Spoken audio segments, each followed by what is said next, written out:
Can you hold on a second? I have call waiting.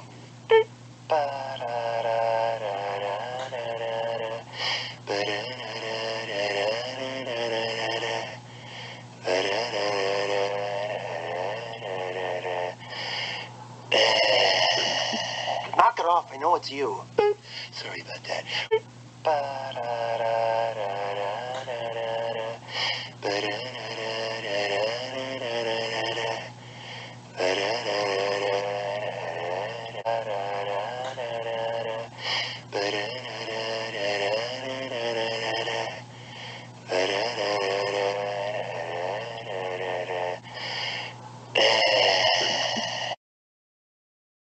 Can you hold on a second?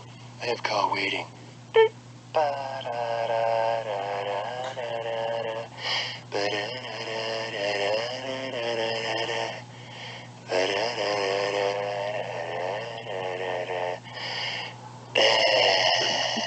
Knock it off. I know it's you. Sorry about that.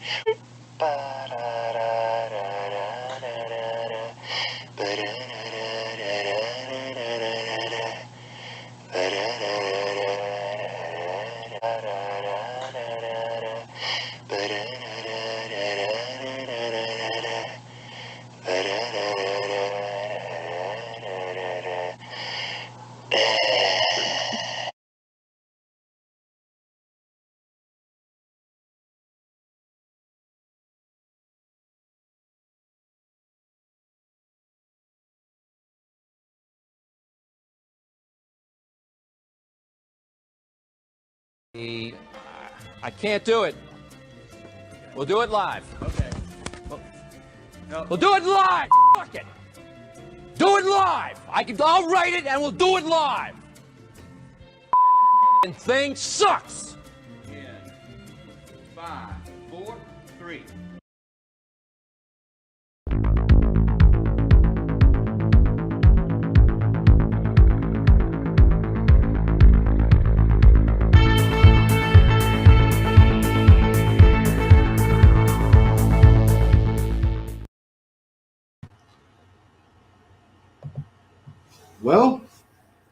Well, good evening, gentlemen, gentlewomen, gentle gender neutrals, and everything else. Good evening. Due to the disgruntled comic community of me doing only late night streams, even though I'm doing a service for the children of the night. Even though I'm doing a service for the children, I decided I'm going to do a live stream. I'm going to do a live stream at a prime time. Yes. Comic Journey is on prime time tonight. Why? I'll tell you why. It's not to appease you, Brian, or any other person that has been complaining to me about the late night streams. It's because I don't have a lot of time. I'm packing. I'm going away at the end of the week. And I got to get stuff done for work. And I can't stay up till 4 in the freaking morning. So I'm going to do it tonight. This is probably going to be a last live mail call, Monday mail call, for a while, at least for 3 weeks, because I'm not going to do them when I'm away. Simple as that. Maybe I'll have some pre-recorded ones. Maybe. Just maybe. But they won't be live. They won't be live because, I need a vacation. I need to get away. I need to do some stuff. So I got a bunch of packages that I'm going to open up. I'm gonna let everybody know a little bit about my whatnot experience up until now. It's been interesting. I'll tell you something. It's been interesting. I've been doing a lot of research. I've been doing a lot of stuff. I'll give you information on why I'm not doing live streams right now, even though I'm an approved seller. Because I am kind of guy that likes to be prepared for things like that. But I'll get into that later on in the stream if anybody's interested. If they're not interested, you'll have to listen anyway if you're going to listen. And that being said, trying to find Kool-Aid. I don't know where. There he goes. There he goes. He was hiding under the table. Kool-Aid was handing it. He was hiding under the table. Why? Because the freaking worm has given him psychological issues. That's why. That's why. Because the worm caused the Kool-Aid man psychological issues. And on top of everything else, our good friend Brian, yes, this Brian LCS, has been causing a little bit of conflict and, kind of like questioning Kool-Aid Man's manhood by proposing that, Jello Man might be, tougher than he is. And the all truth is, Kool-Aid Man is the toughest one there is. I don't see Jello Man busting through walls, huh? Huh? I don't see Jello Man just breaking through brick walls and going, oh yeah. No, you don't see that. Jello Man will just flatten like a pancake against that wall. That's what will happen. That's what would happen, because the Kool-Aid Man's got the juice. That's right. And when the juice is loose, oh, you're gonna be worried. So Jello Man, you've been warned. You've been warned, Jello Man. You've been warned.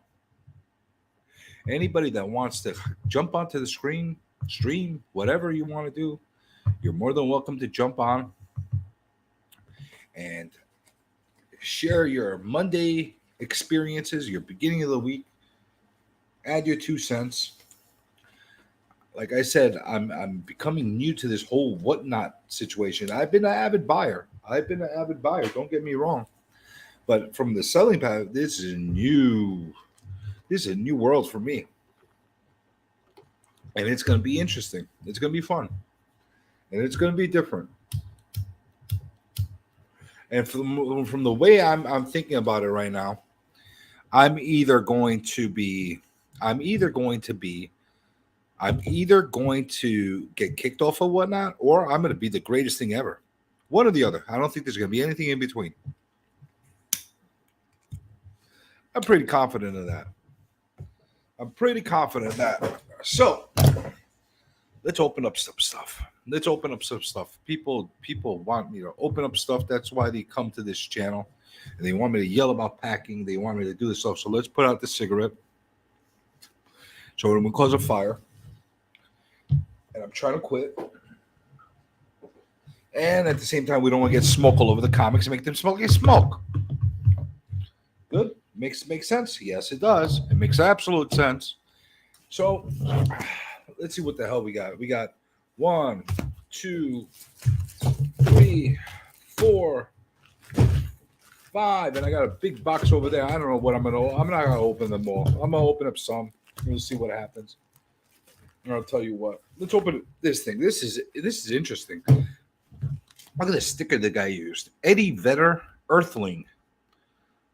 2/11/22. What is that? Is that something significant? Is that something? Hold on a second. Let there be light. We need some light in here.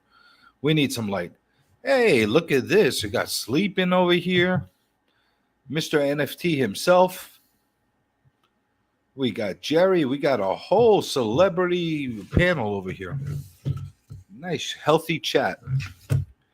Eddie Vedder Earthling. What the hell is that? I have no idea what that's supposed to be. This thing came in from Phoenix, Arizona. I'm assuming it's got to be something from eBay or from Whatnot. But because the guy didn't put his handle on there, there's no way for me to know. So we're going to open this up. I can tell you already that I'm not particularly fond of this packing. Even though it's got Eddie Vedder sticker, that's original.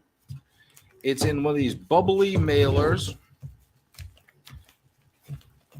And then it's got this thing in there. It's a comic. At least we know it's going to be a comic. Or I hope it's going to be a comic. Let's see what this in here. Who this come from. This came from TCB Stuff. Oh, this was a giveaway. Okay. So this is actually interesting. I won a giveaway from somebody, and then I felt bad. So I that I got a giveaway without buying something. So I bought his last auction, and I'll show you what I got and let you know what I paid for it. But what I will tell you is, listen, guys, I'm going to tell you something. I know it's a giveaway, whatever the case is, but this right here. This is all I'm going to say. Even though it was a giveaway, even though it was a giveaway, this is a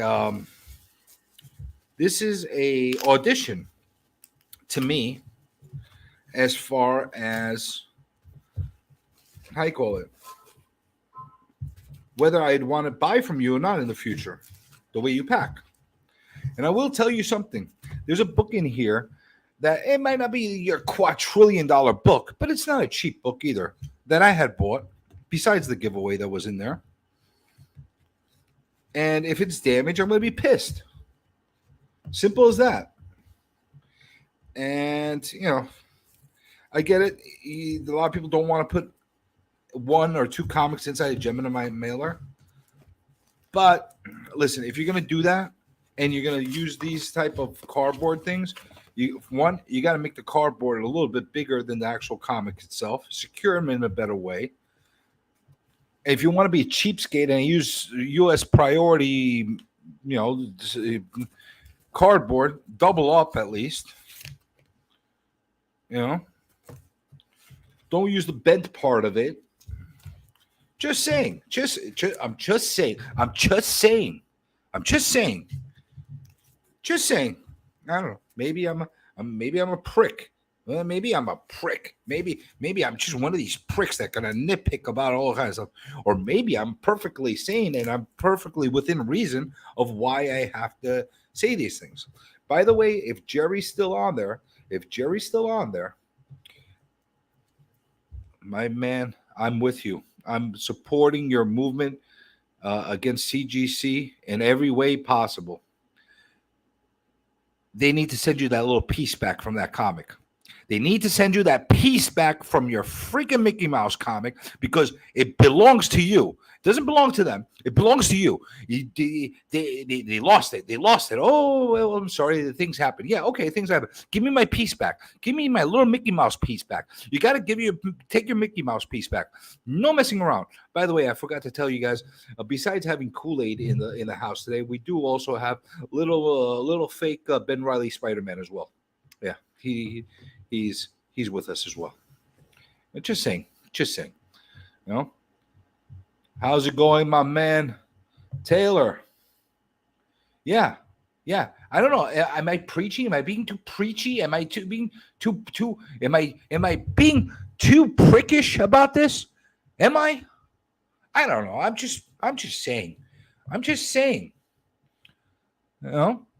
Oh my God! It's my nemesis.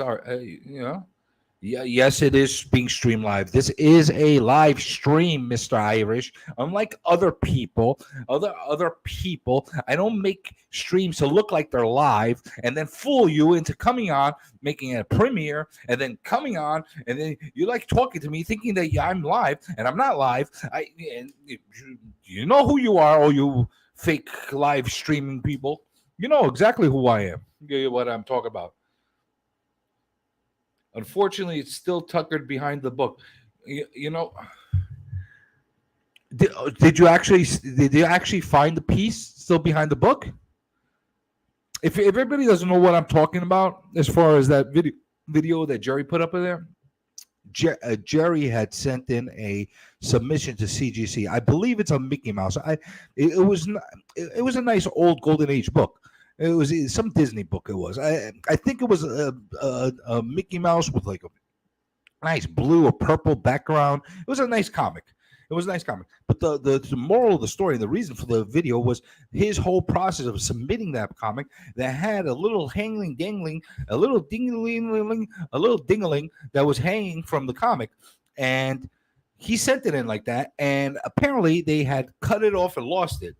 and they called him back, and they basically, he went through a back and forth. Where's my piece? That kind of thing. And they give him, well, you got to watch the video. Watch the video. Watch the video. I'm not going to tell you everything. Go to his. He's monetized. Go have him get some ad bucks. It's a good video. You should definitely watch it. I watched it.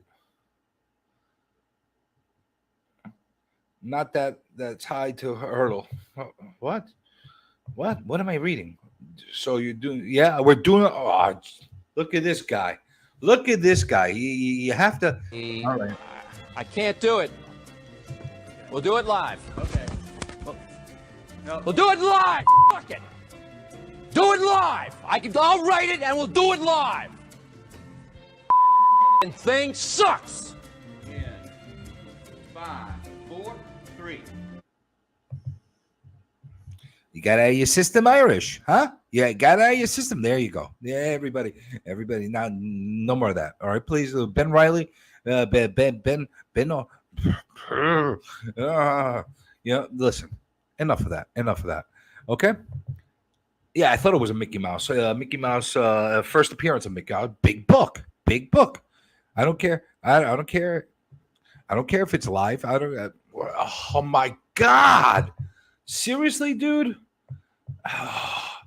Seriously, you had to listen. Enough, guys. Enough. We don't need to be doing this over and over and over again.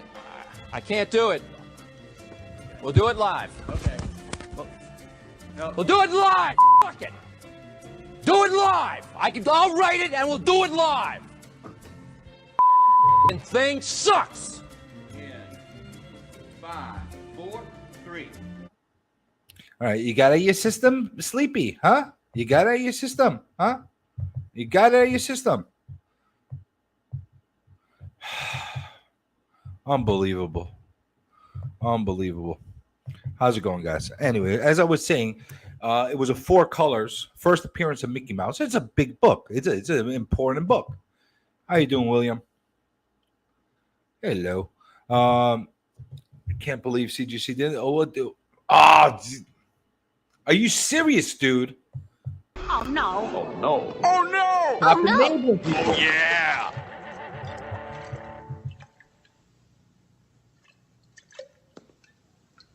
Okay, can I ask everyone to please stop saying "oh no" in this courtroom? Because the fucking Kool-Aid guy's gonna keep showing up. Thank you.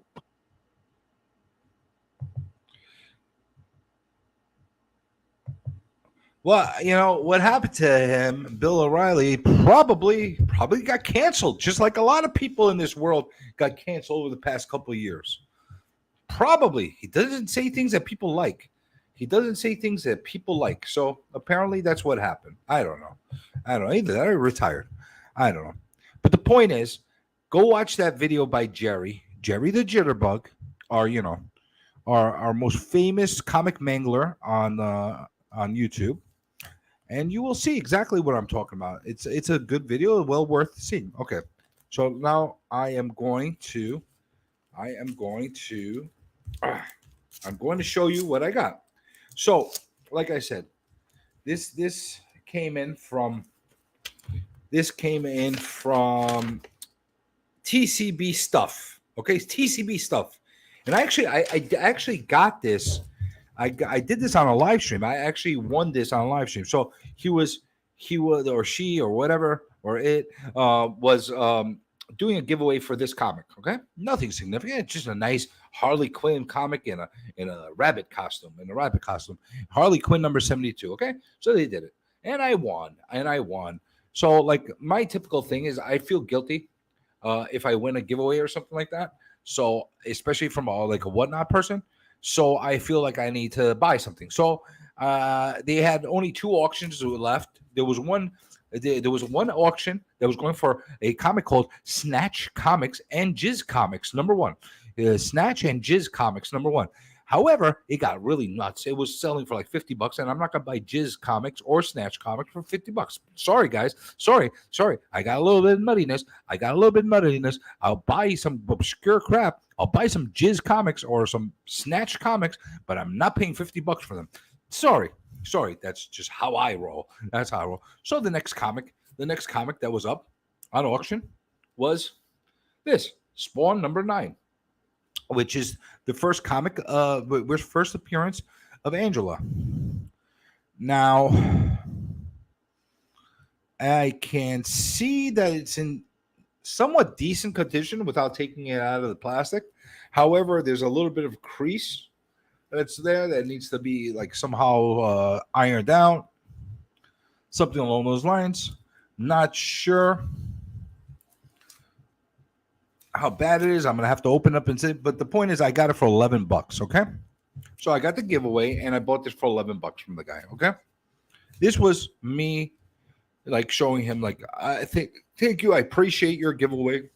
I'm gonna buy something. Comic Board opportunity missed. Yeah, well, you know what? It was an opportunity miss. I really wanted to get that just for content and to show it off to the world, but I was not going to pay $50 for a copy of that. Sorry, guys. Sorry. However, I will let everybody know, and I will put everybody on notice. I am on the hunt. I am on the hunt to buy a Snatch Comics number 1 and a Jizz Comics number 1. I will be purchasing them somewhere down the line when I find them at the price I'm willing to pay for them. At the price I'm willing to pay for them. If you have any interest of seeing what those comics look like, you could actually go back to one of the live streams that I did in the past, the one that I did the whatnot searches through. It might have been the 4-hour one, it might have been the 6-hour one. I don't know. It was one of those long streams. Amongst those streams, I was going through whatnot and bidding on stuff, and you know, that was fun. Anyway, you can see what the hell that's all about. Okay, you know, I'm in love with the brunette, right? The one before the redhead. Which brunette is that?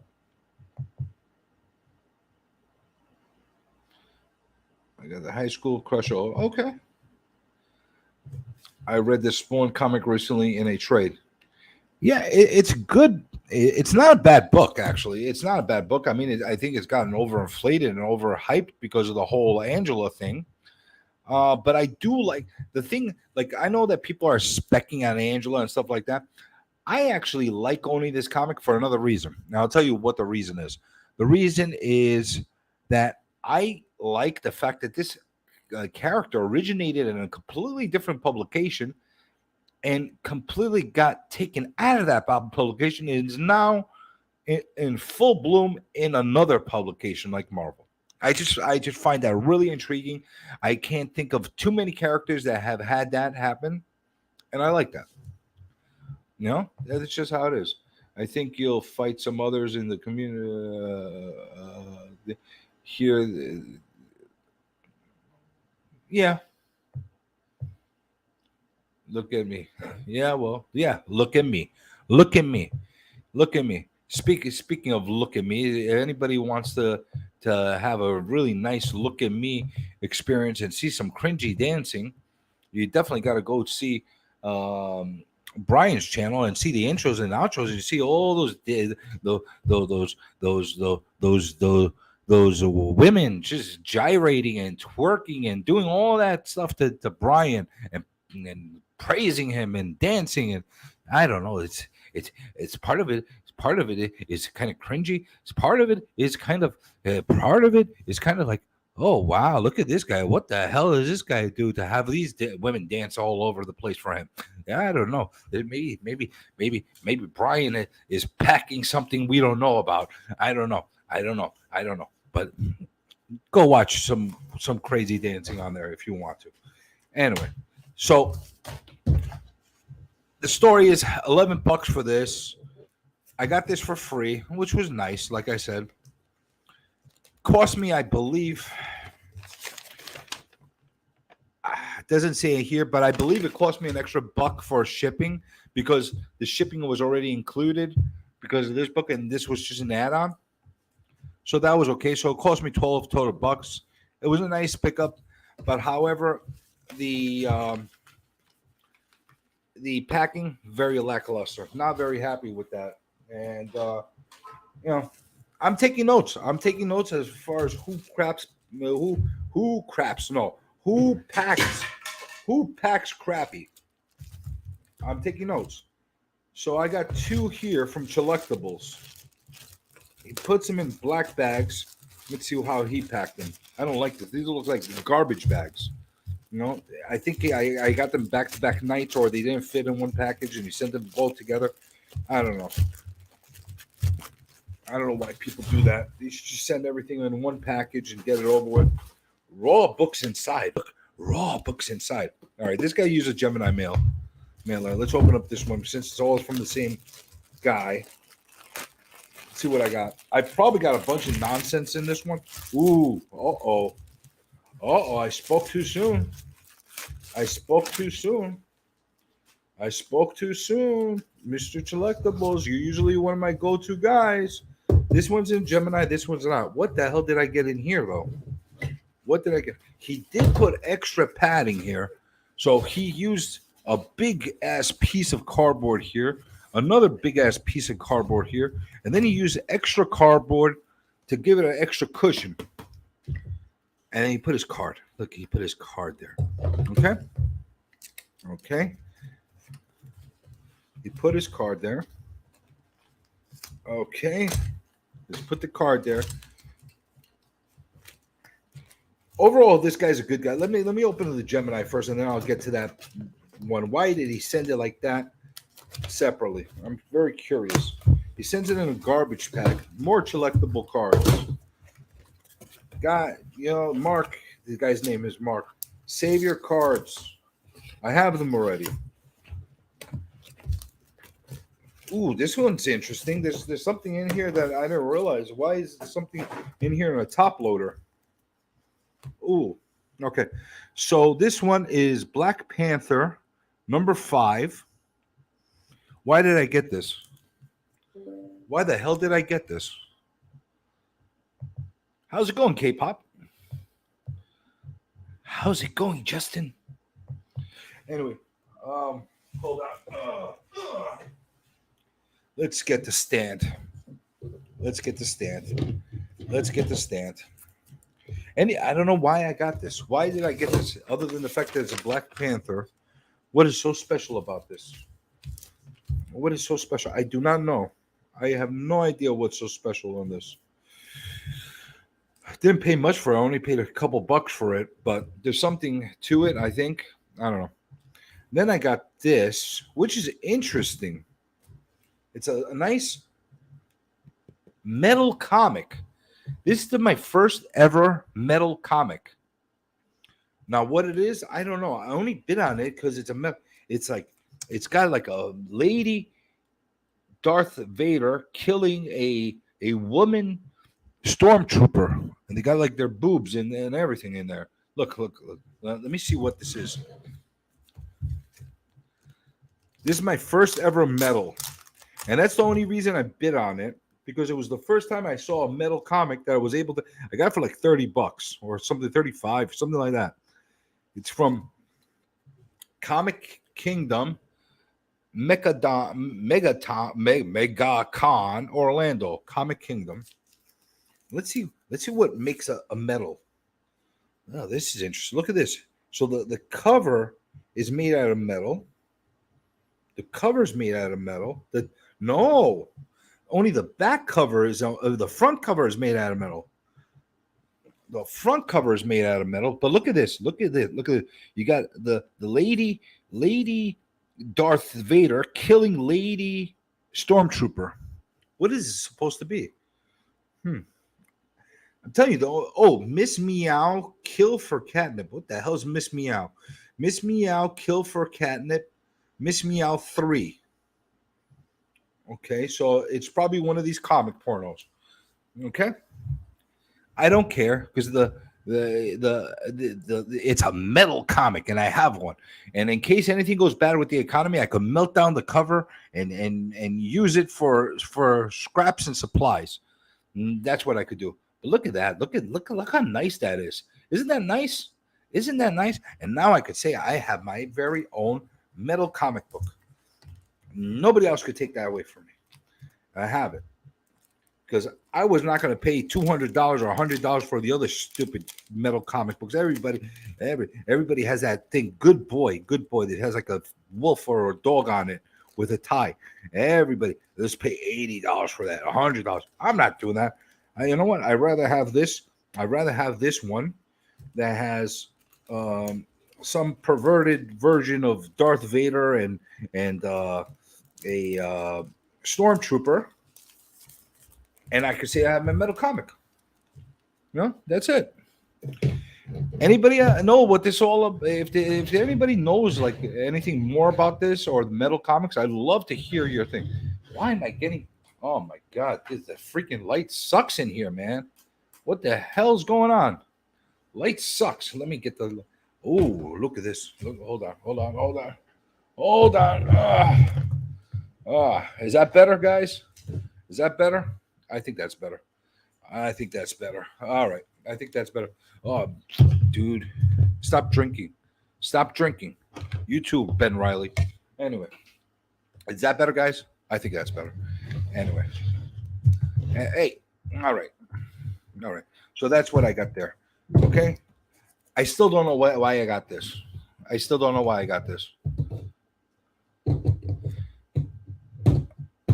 seen hey, there's Norrad.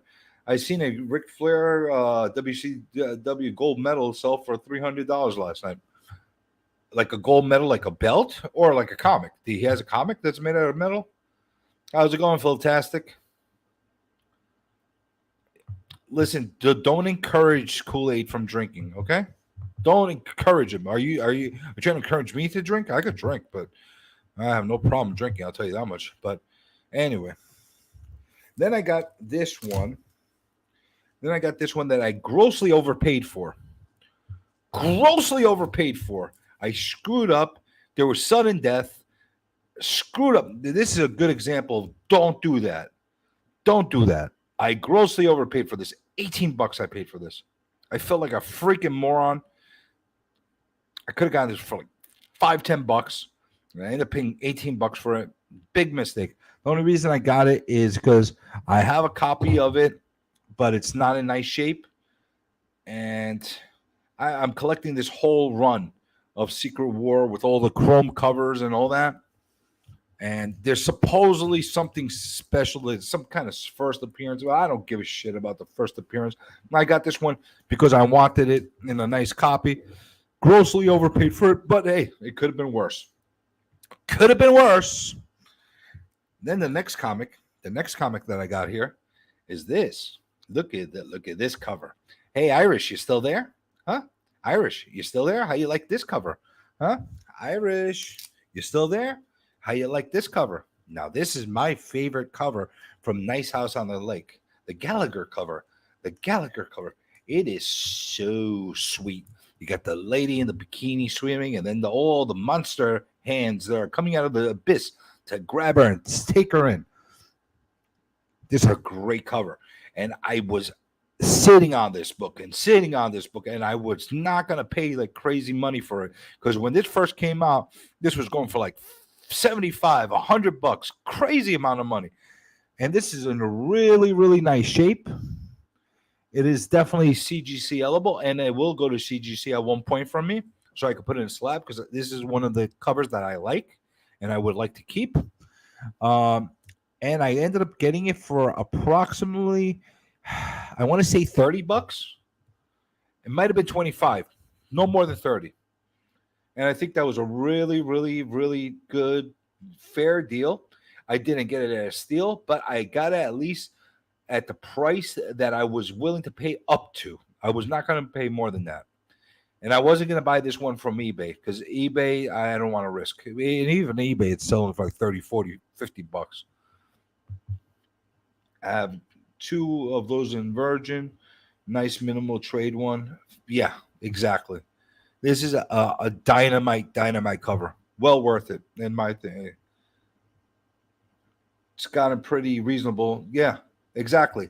And that's how I like to collect, man. I like to add these things in a reasonable way. You know? I just think that's the good. Yeah, it is a fire cover. You want to see something else for all you freaks of nature that love Pooh? Winnie the Pooh. Ooh, I love Winnie the Pooh. Winnie the Pooh. Winnie the Pooh. Winnie the Pooh. How about Winnie Pooh Silver Surfer. Huh? The Gallagher cover are you talking about, or the Pooh cover? Is that what you're talking about? The Gallagher or the Pooh? Let's read what this is, because it comes with a certificate of authenticity, and he put it in a top loader. Top loader. Put top loader in here. Okay? And it's got a seal on it. It's got a seal on it. Let me see what it says here. The seal from Comics Elite. The seal's from Comics Elite. All signatures guaranteed original. This is signed. Doesn't say what it is. Motherfucker. Anyway.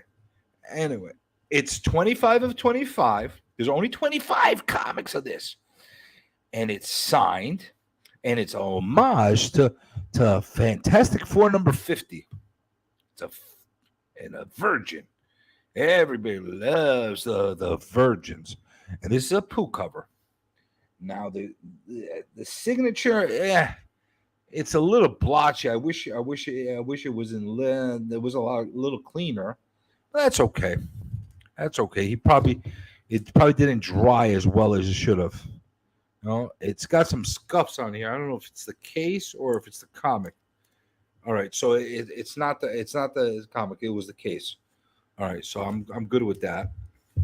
Now this is my very first Pooh, do you Pooh homage, or the Pooh homage.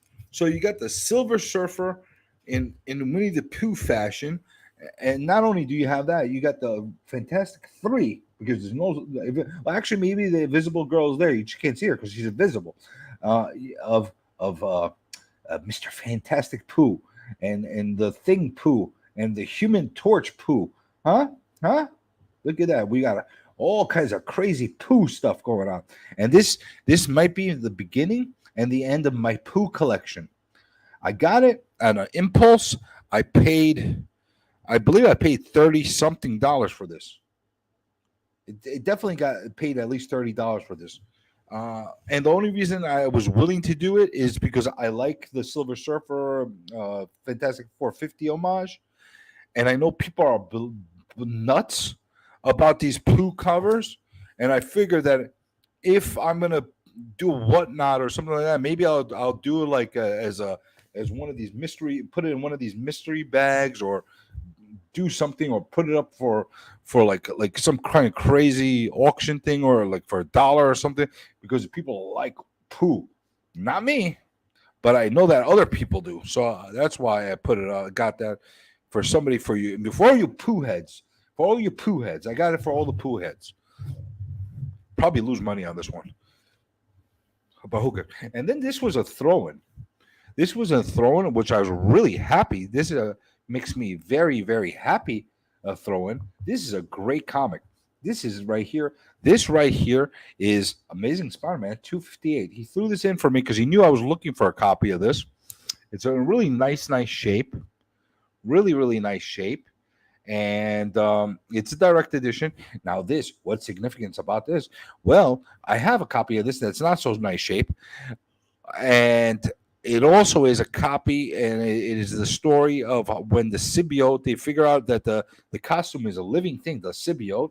And it's also the first appearance of Spider-Man running around in a Fantastic Four costume with a paper bag over his head. Yeah, I bet you didn't know that. Now you do. The Nice House book always liked it. Yeah, it's great. It's signed. That's why it's top loaded. I guess. Yeah, I guess that's why he did it. That's the artist that does all the Tom and ton of naughty and nice covers. High up on the comic porn ladder. Okay. All right. So, are you talking about this guy, the metal guy, or are you talking about the Pooh guy? Is this the naughty and nice Pooh guy? All signatures. Doesn't say who it is though. The fuck is this guy? Bought a signature that I don't know who it is. Oh, Marat. After Kirby. Marat. That's who it is. The ASM was awesome. Yeah. It's one of my favorite issues of ASM. Oh, the poo guy is the porn guy. So the poo guy is a porn guy as well. He does poo and he does porn. So I guess he does like bukkake kind of stuff, and I don't know. Anyway, I'm not going down that wormhole. Not going down that wormhole. What do you think? Should this go up on the stand? Let's put this one on the stand. Since people appreciate the poo, I'll leave it there. Yeah, poo porn. Yeah, there you go. We got poo porn. Anyway, so it was a nice little haul that I got from Collectibles there. Now let's open the second one that came in here. Let's get this out of the way. So you could see how I'm opening this up. And this is definitely substandard to his packing. He doesn't reflect his normal packing. Just have to, I have to be honest. I like the guy, but I have to be honest about the packing. It could be better. Let's see what's in here, and I'll tell you how ballistic I'm going to get or not. So there's definitely 2 comics in here. Now, like I said, he put 2 big pieces of cardboard. Then he put 2 smaller pieces of cardboard as bumpers and buffers. So he already did a better job than that other jackass that used these 2 things in a mailer. Okay? Just let's be clear with that. Both of them are not really my favorite kind of packing, but let's see how well it came in. Maybe this is fully acceptable and it works well. It just might just look ugly, but it works. That's a possibility.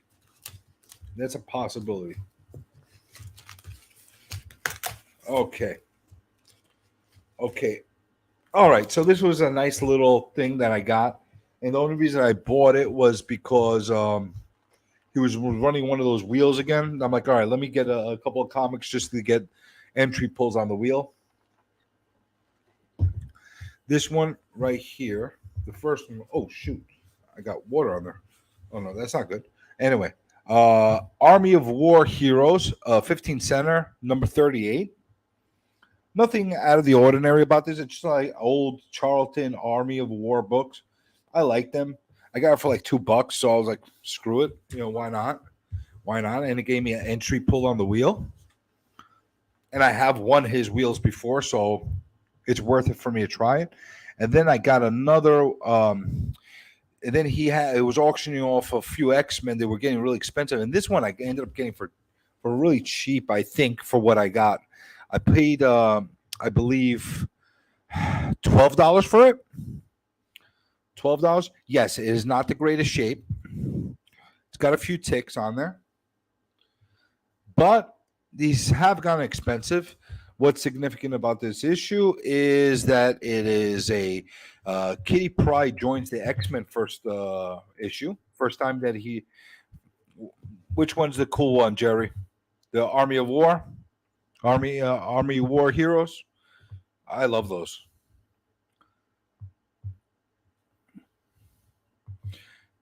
Yeah, this is a key.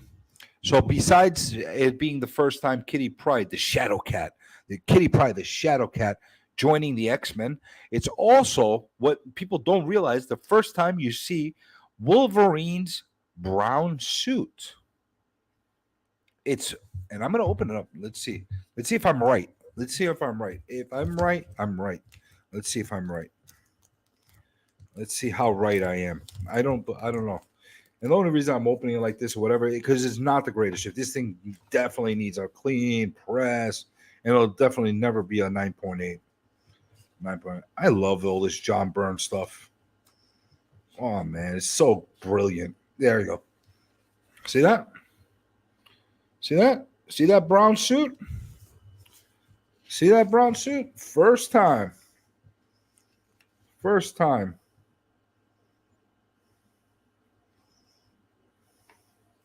There you go. The first panel with him in the brown suit. Okay? Pretty cool. So, people don't realize that. And because of that, I'm a super genius and you're not. So, or I'm a really big comic nerd and nerdier than you. I don't know.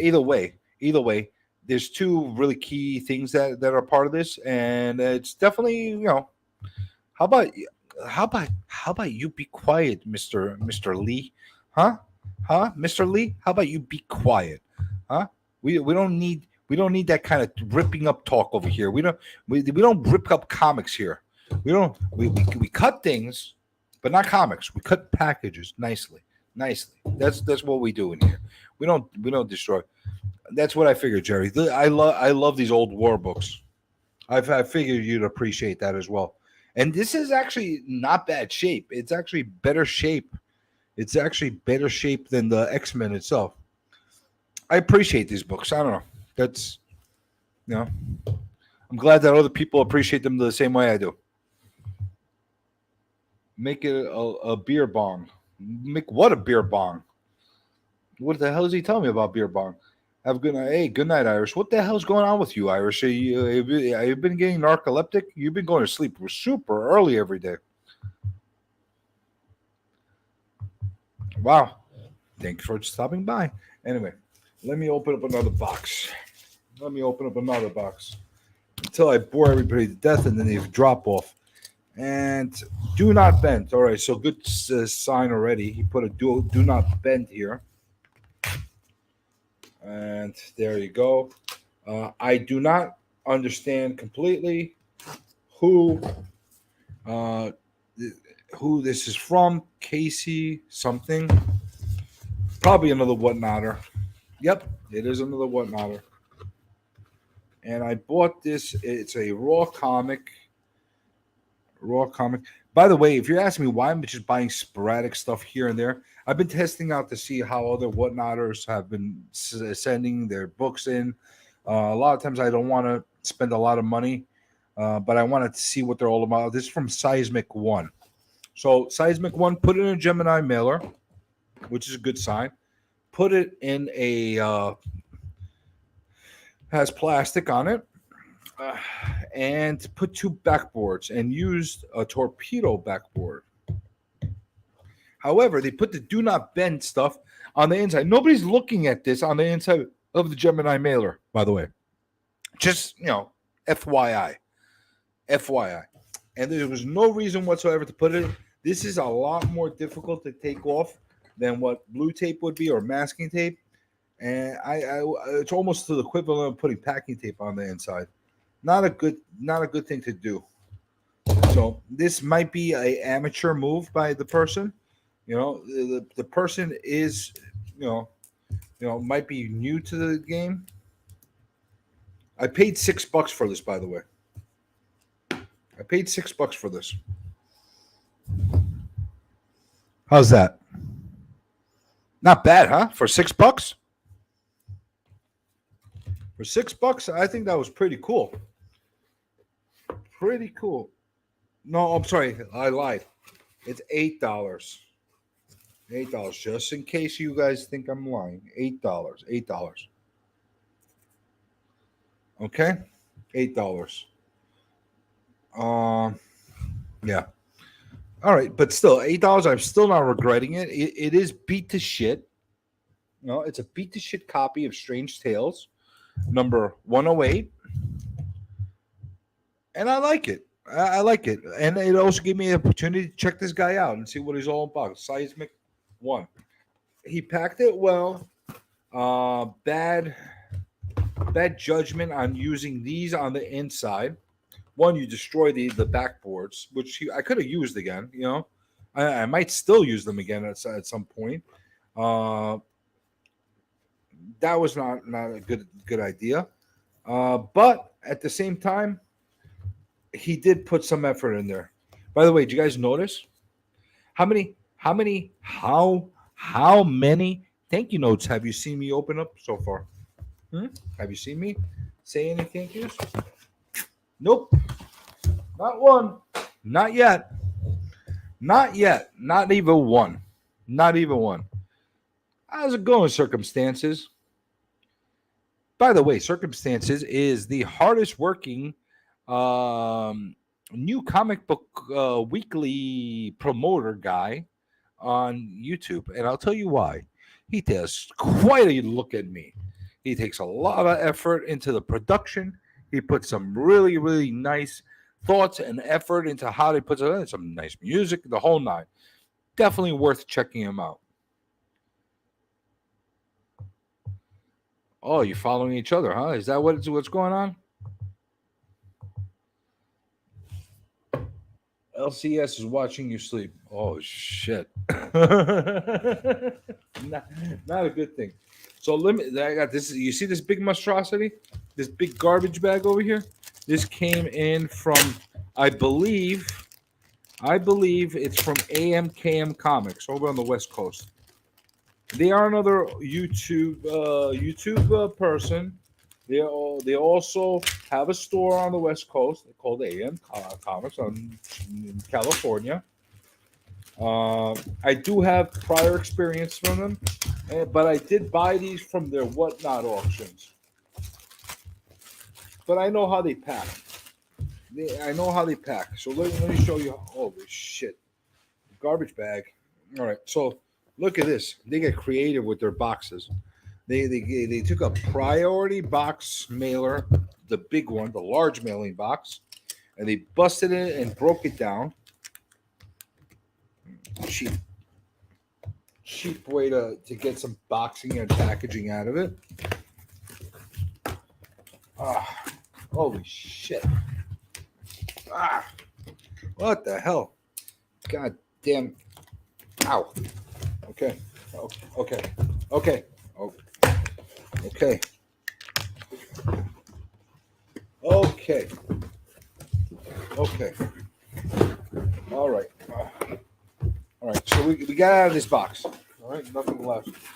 Nothing left in the box. Garbage. Garbage. And then a lot of bubble. A lot of bubble. Lots of bubble. A lot of bubble.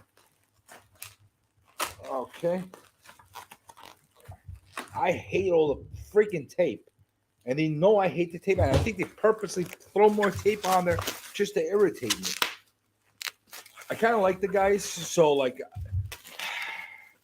I try to support them as much as possible because they're like one of the few places that actually opened up a legitimate brick and mortar comic shop during all this COVID craziness. They had the balls to do that last year.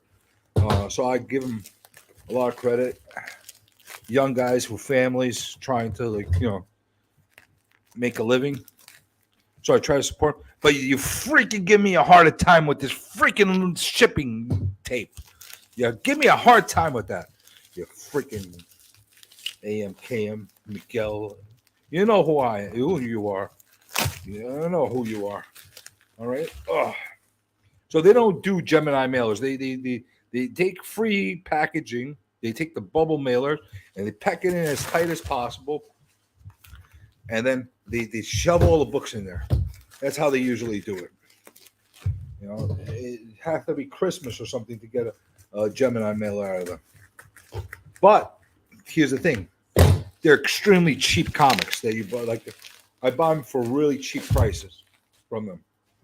And their shipping is cheap, So, all right. So let me try. Oh, this is gonna be a good one. This is gonna be. Oh, I love this one. You're gonna see what I got here. Okay. All right. So let me just start off with a couple Batmans that I got for $5 from them. I remember these prices, believe it or not. Batman number 301.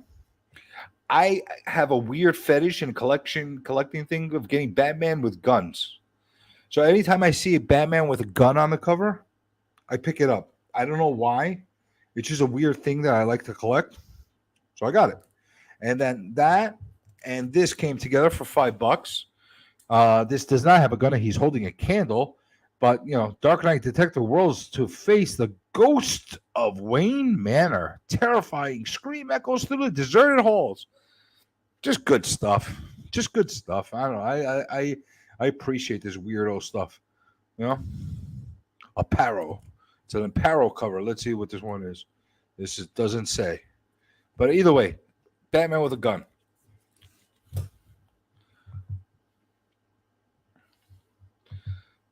All right. Listen. It's not. Yeah, I almost lost a finger. This wouldn't be the first time, and I've gotten maimed and cut in previous streams. Okay.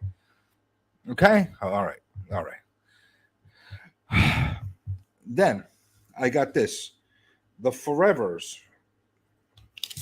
Forevers number 5. The Forevers number 4.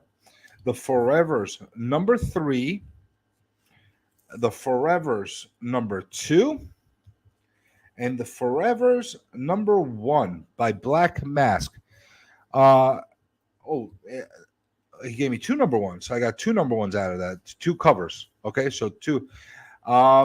Seems like an interesting read. If I remember correctly, I gotta see what the cover price on these are.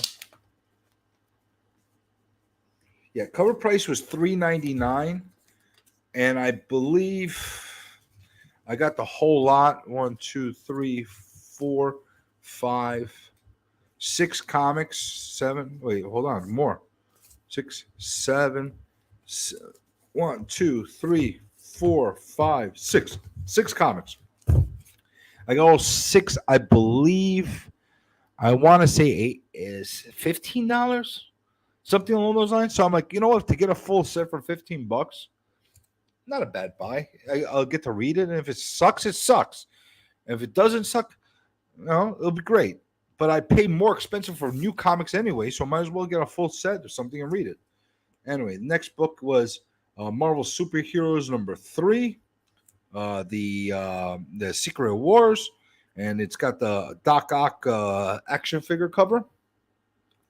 I'm starting to collect all these action figure covers now. Why? Because there's something wrong with me. Okay, so I'm starting to collect them, and it's Secret Wars, which I like. These all cost me for like $2 a piece, stuff like that. Amazing Spider-Man $6.95. Just another run filler for my Amazing Spider-Man collection. Hey, why not? Then I got this. This I fucked up on. There was somebody that was asking for somebody to do a bundle, and I thought he was auctioning something else off. So I was asking him a question. He had another comic. This is a mistake I see a lot of people do. They're running another comic. Like they'll be running like let's say this would be upstanding over here, and they're running. There's a timer for an auction going on, but the auction would be for something else. But you're looking at the comic, but the auction description says something else on there, but you don't pay attention to what the description says on there because you're looking at the comic that's up there. So he had something else for like $8 on there, and I'm like, oh, that looks pretty good. I think I'm going to take it. And what ends up happening, I ended up getting screwed up and end up getting a copy of Grimm number 1. I think it's like a third print or something like that, which I don't have, so like a whatever. And then this came with it, Avengers 58, which I actually wanted to get anyway, and because of the fact that I got it for cover price, whatever. I was like, I'm not gonna make a big deal about it. So I'm going to show you the crown jewel from this little package that I got from a Canada. And maybe you've never seen this, but I will tell you. 4th print. There you go. Yeah, for Pete's sake. There you go. How you doing, by the way? Yeah, 4th freaking print. But whatever. I paid cover price for them. Whatever. I'm not gonna make a big deal about it. That box opening to Forevers. What the hell are you talking about, Brian? What the hell is he talking about? That box opening for Forevers. Oh, it took Forevers. Is that what you're saying? I take my time. Okay? I take my time because I want to explain to you what I'm buying and why I'm buying it and give you a little bit of nuggets of knowledge, and everybody can understand what it is and why I'm collecting the way I'm collecting. That's why. Anyway. So this is a nice little lot of books, and I'm gonna tell you why this is a nice little lot of books. I was able to get a whole set of Mad Balls versus Garbage Pail Kids. It's a new book that came in, and I got a whole bunch of variant editions and stuff like that for pretty much cover or like slightly over cover. Okay, so let me show you what I got here. The first book is Mad Balls versus Garbage Pail Kids #1. I believe this is the normal cover. Okay, this is the A cover, or maybe it's not. Maybe this is another cover. Now, no LCS near me has these comics. I haven't seen it anywhere, but they had it. Why? Because AMCAM, they're weirdos. So they get all kinds of weirdo comics. So they had these. Then they had this comic of it. Mad Balls versus GPK. Cyclops versus Hornhead. Huh? Look at that. Anybody getting nostalgia right now? Anybody nostalgia? Huh? I'm tapping out. Have a good night, all. Look at me. Have a good night, Brian. Have a good night, Brian. You're missing out on the Mad Balls, but good night. Have a good night. I like this. It reminds me of an actual card. So I like it a lot. I like it a lot. And then this was the Virgin version of it. Again, Mad Balls versus Garbage Pail Kids. Now I got the Virgin and the trade. I have not seen one person on YouTube show these books off. So it makes me feel like I have something special. Nobody else has it. And then we have this, the black and white version, which I believe is a wraparound. Yes, it is. And he put a clear thing in the back. Look at this. Look at this. Look at this. Boom. Boom. For all you freaks of nature that love Garbage Pail Kids, which I am. I'm one of them. And then we got the color version of it. Look at this. Anybody getting nostalgia? Anybody getting all like teary-eyed, remembering their Garbage Pail Kids and their Mad Balls? Well, I am. And I'm appreciating this like nobody else.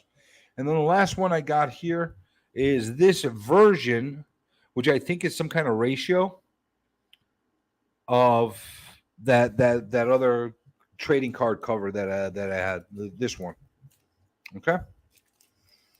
Okay, guys. I we got a little bit of problem ever since we got monetized on this channel and got sponsors.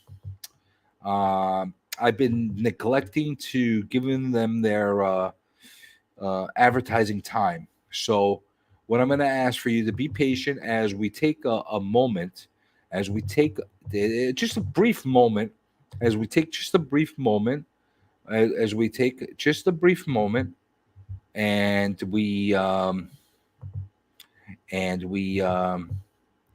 give some time to our sponsor. And there you go. Here we go.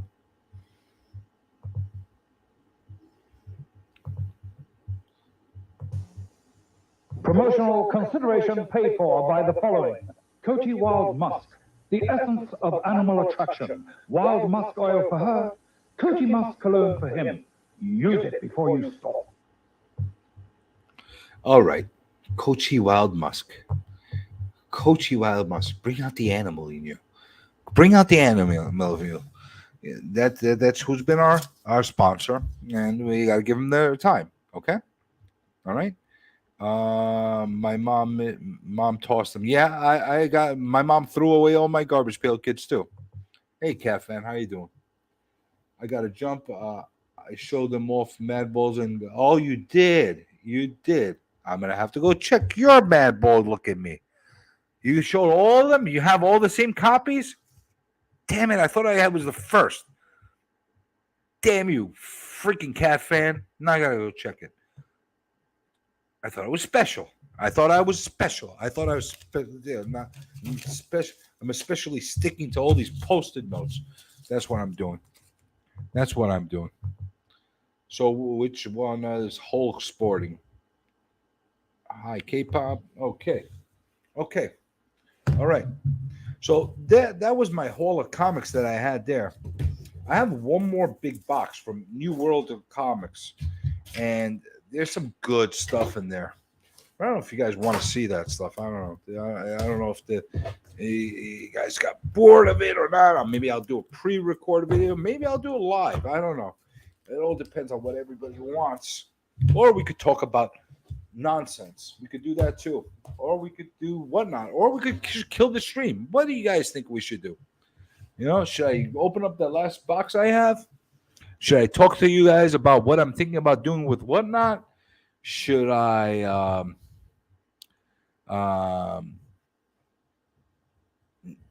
let Kool-Aid Man dance? Or should we shut off the stream? What should we do? I don't know. I don't know. How you doing, Kenneth? How you doing, Kenneth? How you doing? All right. So while you guys are thinking about it, I'm going to actually show you some stuff that, you know, I've been running through. I've been running through a lot of stuff, like in my comic collection. And I don't know what I want to do with it. Like, I got a whole bunch of stuff, like variants and stuff like that, like this stuff. Now, honestly, I have it, but I'm like, do I really want it? Do people want this stuff more than, I don't know. This is House of Slaughter, the Jang cover with the red eye. Supposedly that's a big deal. It's a red eye cover. I don't know. I don't want that. And then I got this thing, the Venom Lethal Protector. I think I got like 2 copies of this. I don't need 2 copies of this. The Tyler Cookham edition. It's a great cover, though, by the way. Like, this is the kind of stuff I have that, like, I don't know if it really belongs in my collection or not. Like, do you guys just feel like you compiled a lot of stuff that just looks really cool, but do you really want it? I don't know. I don't know. Do I really want it? Do I really want this Venom number 2 that looks like a homage to some kind of brawl? Maybe even a Hulk 181 brawl, kind of, maybe. I don't know. I got this, and I got a Virgin variant. Do I need both of them? Is it that special to me? I don't know. Like, how do you guys feel? Like I'm going through all these variants, all these cool covers. They're cool covers. But do I really need to have long boxes and long boxes and long boxes full of them, taking up all the space in my? I'm at a crossroads. I'm at a crossroads of my collection. Do I really want this stuff or do I not want this stuff? I don't know. How does everybody else feel? You know, does anybody else have the same kind of feelings I do, or am I just being like, you know, like whatever? I got this Hulk versus Thor, Banner of War. This is like a MegaCon collection exclusive book. Really cool. Tyler Cookham again.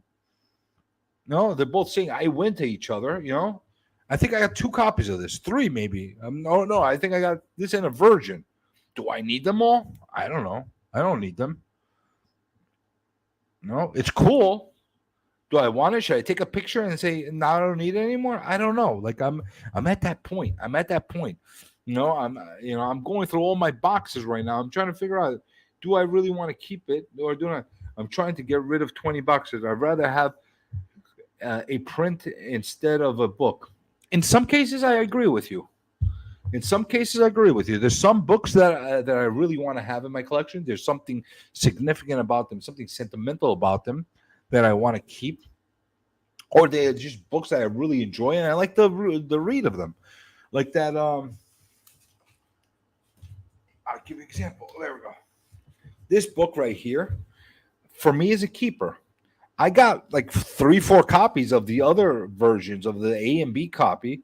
I even have a one in the 9.8 that's slabbed of the B copy of this. But this cover in particular, I like. And I'm going to keep it because I think it's really, really cool.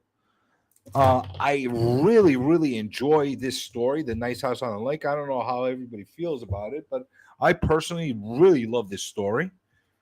And it's a keeper. So that's a keeper to me. But here I have Amazing Spider-Man 1.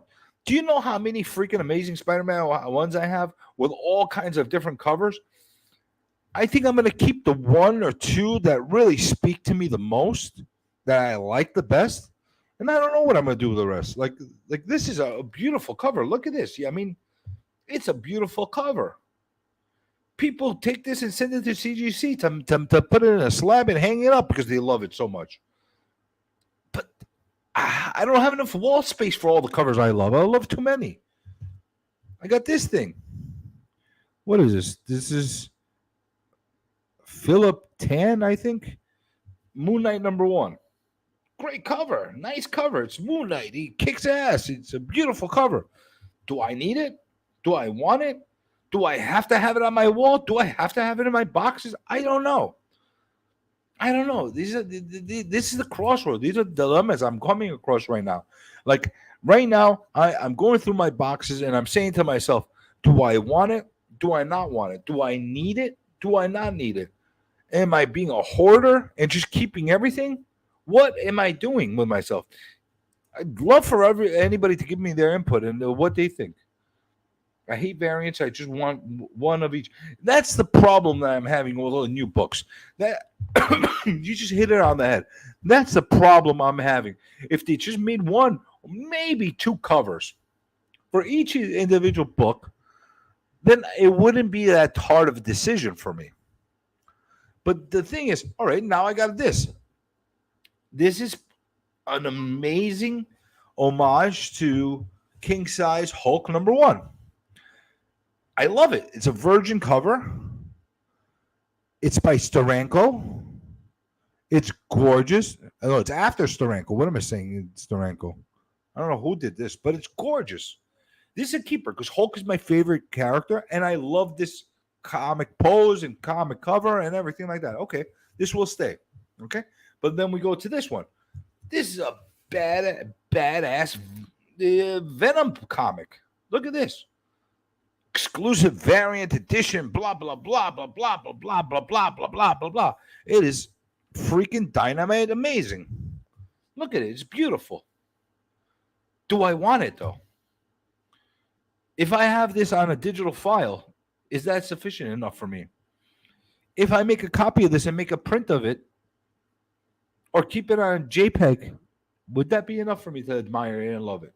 Do I have to have this hung up against my wall? Hung up against my wall somewhere. I don't know. Do I have to have that done? Or is it just excess? Is it excessive? That's my problem. That's what I'm facing right now. You know, it is sick. It is sick. And I know Circumstances loves his covers.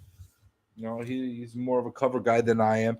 But although I am a big cover guy, like you'll get me to buy books just on the cover, even if the book sucks. Don't get me wrong. And there's a lot of people that like that. Like this, I think, is a nothing burger Venom. It's like Venom 2 or 3. I got to look at which one this is. I don't think there's anything significant to it. But it's, look at this cover. Look at this freaking cover, man. That's what it is. Then I got this thing. Batman Beyond, Neo Year 1. This is a Neo Year 1, Miko Suyan, minimal trade dress cover, 1 in 500. Okay? This is a 1 in 500 comic. I don't really like Batman Beyond. Why am I holding on to this? Why? Maybe some freak of nature out there loves Batman Beyond.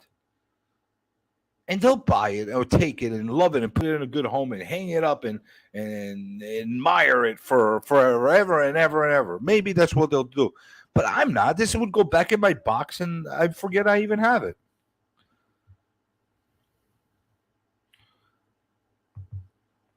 What book is that? The Hulk? All right, I'll open it up and tell you. This is actually my second copy, by the way. That's what I mean. I got excess. These I ended up getting 2 because I had them in mystery boxes, and I ended up getting 2 of them. But this is the kind of book that I would pay more money for because I just like Hulk a lot. Okay. So, issue 2, Venom 2. Venom 2, and you want to know Unknown Comics. It is a joint project by Comic Traders, Street Level Hero, and Unknown Comics. Those 3 companies merged together to make this exclusive. and it's a great exclusive. Don't get me wrong. And one of them will be a piece of my collection for a very long time. Don't get me wrong. However, not both of them. I gotta get rid of them. And like, look at this comic.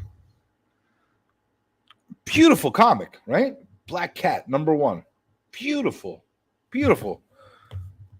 Almost photorealistic artwork. Almost.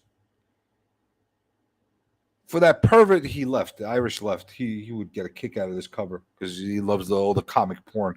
But it's like, look at this, a sexy Black Cat cover. Beautiful cover. Ryan Brown, trade dress exclusive. Limited to 3,000. Great books. Great books. But do I need them? That's the problem. And I just showed you a little stack that I have next to me. I can't tell you how many comics. I have boxes and boxes and boxes and boxes and boxes of all this stuff. What the hell am I going to do with it? That's the crossroads. That's a problem I'm having. I don't know if anybody else is having the same issues, the same questions, the same dilemmas. Yeah, Hulk is a Illuminati variant. How's that an Illuminati variant?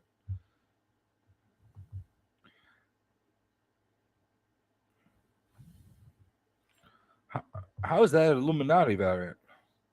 Oh man, Black Cat. Yes, she is hot. She is very, very hot.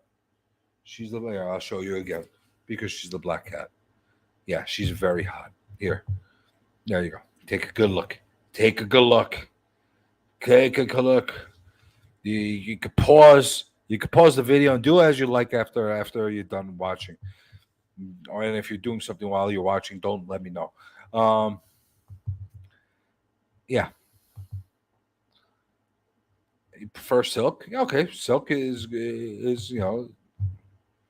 everybody's got their preferences. Like for me, like I don't know, like I'm at the point. Like I showed you this thing before, the poo. Oh, you know how many freaks of nature love this poo stuff? I got it. And then what I do? I got poo. I got poo. I got Silver Surfer poo. What do I do with that? What do I do with that? That's my point. Like I got so much shit that you want to show. You guys want me to open one last box up? You want me to open up one last box? I got a heavy duty books. I got nice books in the like. It's not the biggest unboxing I've ever had. It's hard to top some of the boxings I had, but it's a good one. It's a real good one. I had won prizes in it. I got some slabs.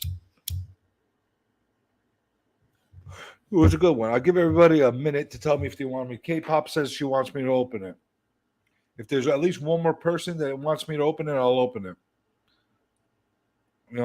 Because I don't want to bore people to death or whatever the case is. Or maybe I'll open it and then everybody can get lost and I'll just open them for K-Pop. Maybe I'll do that.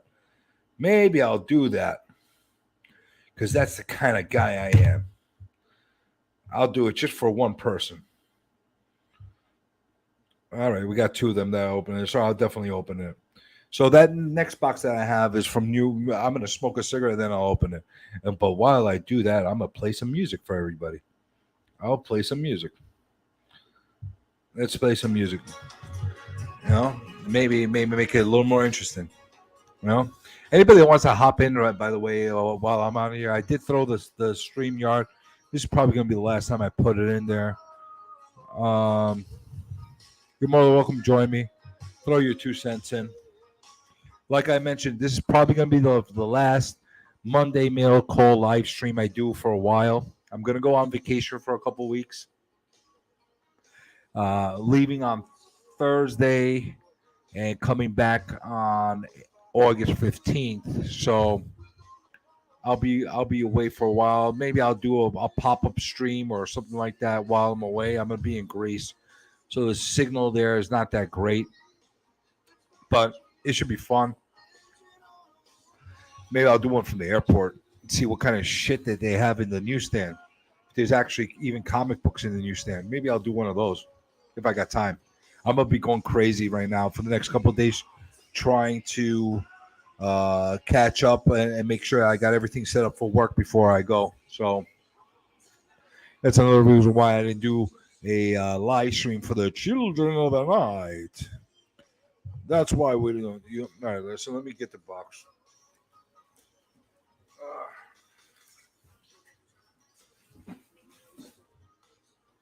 That's also the reason why I haven't started doing any whatnots yet. I want to experiment. I want to play with it, and I also want to make it fun. So this box right here, it's a big box. You could tell that there's not little books in here. The slab books are in here. Yeah, I'm gonna definitely have some. I after this past year, I need to get the hell away, regroup, get my mind together. I definitely appreciate it, everybody. Oh, look at this. We got Norrad on the stream. Look at this. We got a guest. I definitely appreciate it, everybody. Hello, Aaron. How are you? Good, good. I see a dinosaur in the background. Ah, yes. What are you doing with that dinosaur? I'm really hoping that it's gonna be a fun trip. I just need to get myself a restart. To be honest with you, it'll be good. I get to see some family I haven't seen in years and that kind of thing. So it should be really good. Yeah, it's gonna be a slabber dabber do. Too bad Irish is not on. He would have got a kick out of that. So tell me, Aaron, what are you up to? Oh, not much. Getting packing done. Not working today? No, I'm off. Look at you. Look at you. You get the day off. Look at this room. Anybody that hasn't seen Aaron's room, this guy looks like he lives in a comic shop. I just doing You want to give everybody? You want to give a show and tell for you? You want to give everybody a look at me for your comic shop room? Yeah. Yeah, go give everybody a look at me. I don't think everybody knows what it looks like over there. I'm making you big. Hold on, let me make you big. I'm really intrigued with the way you keep your room.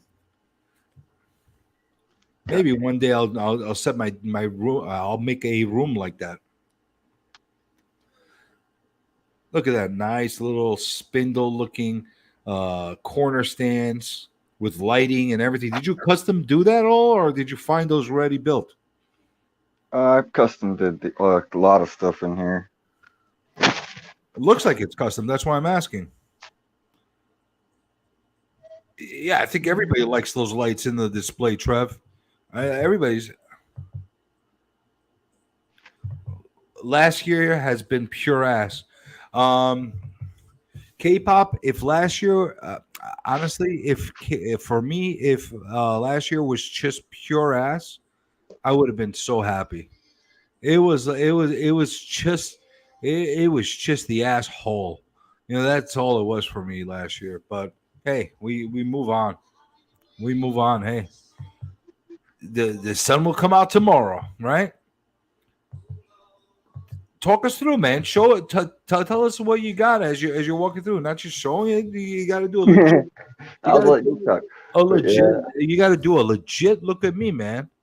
Like you got some stuff hanging all over that wall. What kind of stuff do you have? What's the reason why you have that? Is that your favorite comics, or are they your best comics?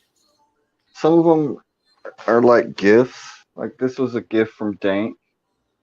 This was a gift from Dank. Dank's a good guy. He hasn't done some videos in a while, right?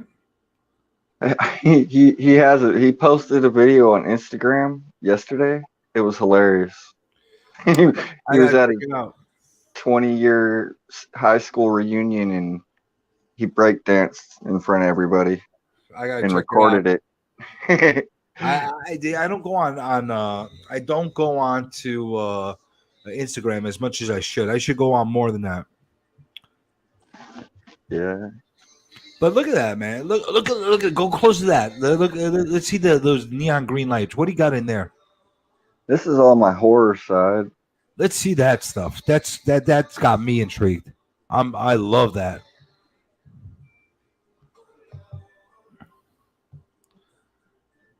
They're asking, did you paint the spawn? No. Which that there is a cutout. It's a cardboard cutout. Ah, look at you. Where'd you find that? Did you go and raid LCS to get that from? No, I got it from a friend. It's pretty cool. I'm not sure how he got it.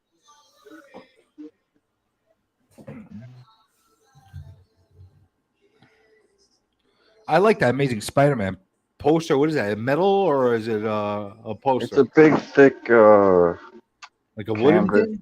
Oh, canvas. It's like paper, like a material. Pretty cool. I like that kind of stuff. Yeah, it's nice. I'm gonna show these off. Oh, we're going into the vault again. Yes. I got a big order today. Actually, let me mount this. I don't want to mess these up. But I'll show what I got. It's Show us pretty off. awesome.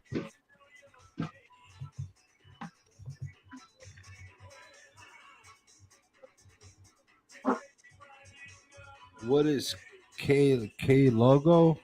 What reminds me of art on the art signature? I don't know what the K logo is.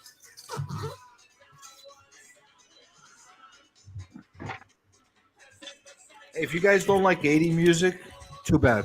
I do. I got this is I don't know if kind of you rare. can actually hear the background music. What is that? I is for image. What the hell is that all about? It came from Comic-Con, I think. It's like a Fall winter 2014. some kind of Comic-Con. It's like a really rare book. Comic-Con around you? No, the guy I got it from was in California, but I bought a bunch of image from him, and because I told him I was looking for 9/8 of all the image titles, mostly the number ones, but some number twos, and I'm kind of filling a few of the runs. You'll see here in a minute, but I got and like all of these are in Mylar and real high grade. But this is I've been wanting this book for a long time. Darker Image. It's the first appearance of Max. It's a good book to have. Yeah, I don't recommend not anybody real grossly expensive. overpaying it for it, but it's a nice book to have in your collection. Yeah, I just got a 9.2 slabbed in my as a giveaway, which is nice to have. It's not a big book though. It's like I think you can still find it for a couple bucks in the LCS, right? $4-5 maybe. right. I think it's maybe like $15-$20 high grade. Lobo ripoff. Yeah. I've been wanting this book for a long time, and actually I got all of them, but this one in particular is the first appearance of Gen 13. Is it really? I didn't realize that. It's in Deathmate Black. Didn't realize that. I got all of them. The Deathmate Blue. Oh, you're buying all those Deathmates up? I have a few. I got them. You know, I'd look for 9/8 and really hard. Yeah, you do find them in dollar bins. Got the red. I got the silver. Another silver. Or no, that's gold. Gold. That's gold. How many were they? 6 altogether or 5? That's all those. 1, 5 2, different colors? 3, 4, 5. 5, yeah. I mean, it was a nice little crossover that they did. You know, but you know, I wish they did something more than that. You know, with the whole Deathmate and Valiant and that kind of thing. There's a profit. There's the $250 book that everybody's hunting down. I got a couple of those. Oh, you got multiple quadrillions then in your collection. And these ones are real hard to find 9/8 because you know the black covers. And back in the day, everybody opened and read through their image books. So image comics are actually kind of hard to find in high grade. in my opinion. But You know they're what? around. It depends. You know what I'm saying? And here in New York, you find them all the time. Yeah. There's so many ordered over here. It depends on the region you're in. Like I've had people tell me, I can't find a book. I'm like, dude, I literally find it in every single dollar bin I run through. Yeah, I find them all the time, but high grade's hard. But even in a decent grade. But I'm just saying, like in certain things, those chrome ones get a little bit spotty to find in decent grade because they get scuffed up. You know, Cool but covers. oh, that's a good one to actually add to your collection. Do you see what K-pop said? Do you have the Deathmate tour book? I'm not sure. I might not, or I might. I forgot that one even existed. I do remember it though. Now that she mentioned it, I do remember it. Got the Wildcat Adventures #1. So I'm working on all the #1. I do not enjoy that art in any way whatsoever. After going from Jim Lee, But it's the cartoon. It's, I know what it's supposed to be and that kind of yeah, thing. But like, you know, it started off with Jim Lee as the artist for it. It is yeah. anything less than that is a letdown in my opinion, which is not But fair. I will But say this looks good, but I do like. I mean, Wildcats is Jim Lee. That's his baby, but this one here is actually a good one of Jay that's Lee. so 90s. Jay Lee's great too. Jay Lee can do pretty good with Wildcat. The cartoon was good. His grifter is real cool. Jay Lee's. I saw this DC movie that had Grifter in it, but it was a DC animated movie. It was actually really good. Did you? I didn't realize the Wildcats had a cartoon. Yeah, I loved it. That's why I got that one because I love that cartoon. I liked it too. No, Travis Chores, the Richard friend did not. It's one of the shiniest comics you can buy. that one there is shiny. You know, that's actually the first ever Prism book. Is it? Okay. It's shiny. Yeah, I got that. And it stays in my collection only for the fact that it's the first ever book to be made to have that prism look to it. I got weird stuff that I'll keep like that. I am working on the full run of Jim Wildcat. Entire, even after Jim Lee left? Yeah, all of them. Good for you. That should be an obtainable collection, right? I think so. I think that #4 was once upon a polybag, wasn't it? Yeah. There's a polybag. It might have been. Don't ask me why I remember that. It might have been. You gotta let yourself a lot. And that's all in your vault, huh? Yeah. I have more, obviously, in my vault. You see, that's why everybody collects their own way. You know? Yeah. These are ones I'm definitely not covers selling. You show it to me are great covers. They really are legitimately great covers. But if you ask me, do I want to have an entire run of Wildcat books? I'm going to tell you the same story I gave you with the stack of books I was showing before. Like, do I really want it? Do I really want it to stay forever? Well, art's subjective. It's to the eye of the beholder. What's one man's trash is another man's treasure. Well, that's the thing. What I think's beautiful might be completely different to what you think's beautiful. So that's exactly it. Like, for example, collect what you like. Exactly. I just got I've been picking up these things. Infinity Entity. From what I hear from a lot of people, they're complete trash. I'm getting and these things too. Infinity Countdown.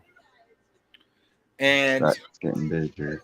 From everybody telling me they're complete crap. But I'm getting a real kick out of all that Jim Starlin stuff. This was a cool cover here. What is that? The artist is Chinese. Won't focus for me. Focus. What issue is that? This is 16. Did they go that far in? I'm wondering how far it goes. I didn't realize Wildcats goes that far. This is like the same artist. And it's real cool. I thought they ended by that time. Wow. I guess those later issues must be really hard to find. You know what? They do have some really nice, sexy art. What you're saying, Wildcats and Wetworks. Who is Wetworks? Silvestri, I think. I love Wetworks. Yeah, they hunted vampires. So does Cyberforce. Yeah. Just don't get me started on Brigade. I just remember the boots in this picture when everybody's talking about Jim or Liefeld can't draw feet, and I remembered the boots on this picture. Liefeld, and I always thought those boots were so weird. That entire image looks so weird. I remember this comic from when I was a kid. That does look like a really weird image. But you know what? That was part of the charm that Liefeld had. He had some cool covers. You realize that I'm going to get a copyright strike right now for playing big balls. For everybody that's long-time listeners.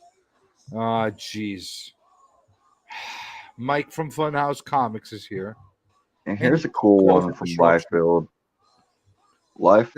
That is a very cool one, my friend. But unfortunately, we're being interrupted. Oh, no! Oh, no! Oh, yeah!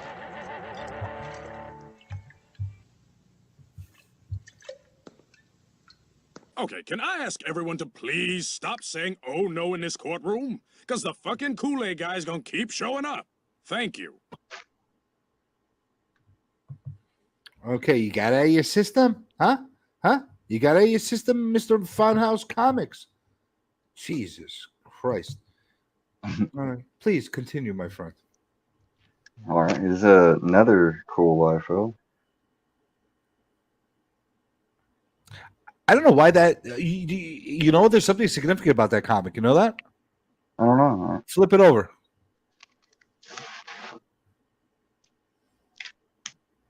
There's a lot of people that don't know this.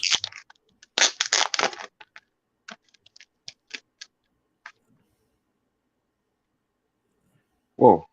You see who that is? Supreme. That's the first appearance. Oh. Okay. Nobody realized it because they're always looking at the opposite side of the cover. Yeah. Yep. Okay.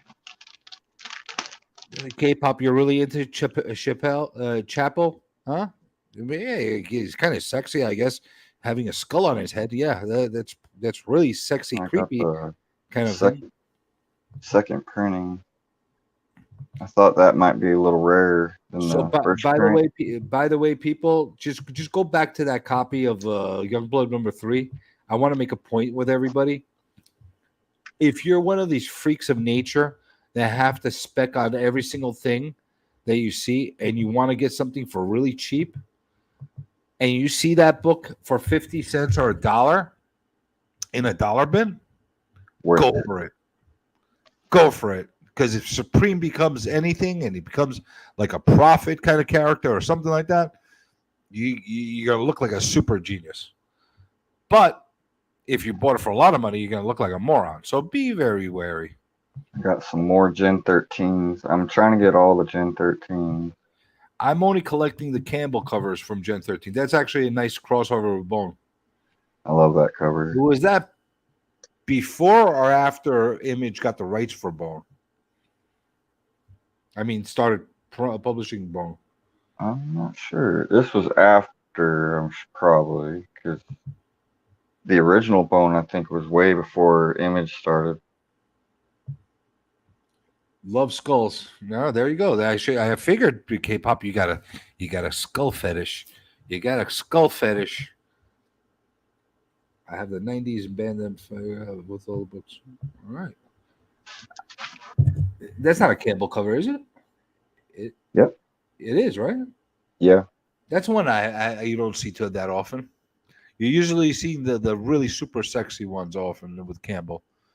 Well, I mean, it says Troy Ross Hope, but It doesn't look I like think he did all the covers though, but I don't know. No. He stopped at one point. He didn't do them all. This is 13 and this is 14. So I don't know. It could be him. It could be him. I mean, the body type on her looks like a Campbell. The face just looks a little bit off. It does look a little off. It doesn't look like a Campbell face. Don't know. I can't really tell.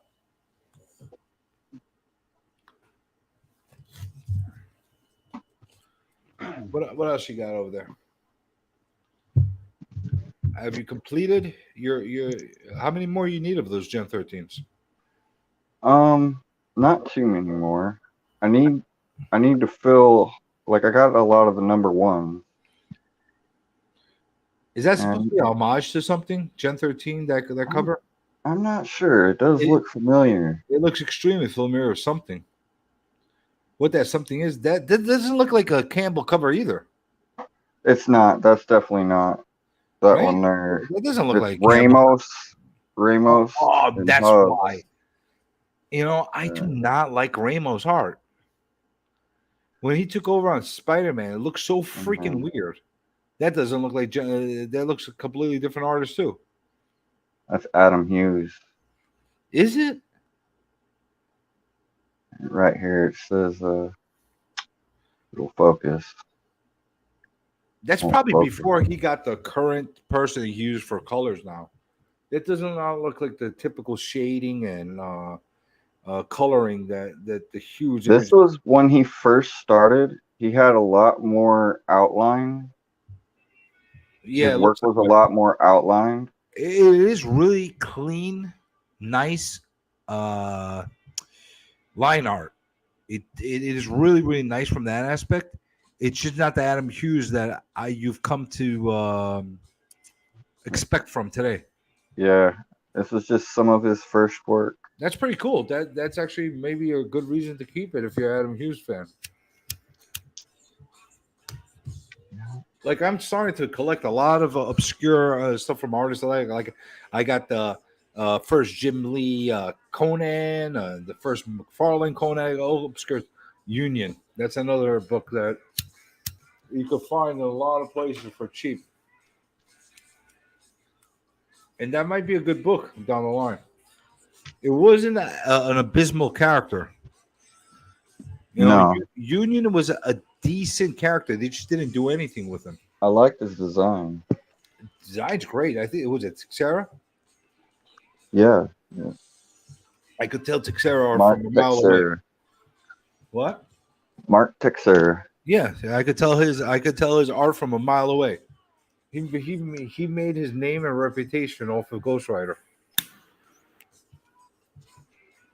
A lot of those 90 Ghost Riders are all Texera art. But yeah, that was what I picked up in my mail today. I got 5 more packages coming. I'm waiting on. Very cool. So let me make myself big so I don't make everybody pissed off to hell for not opening up this box.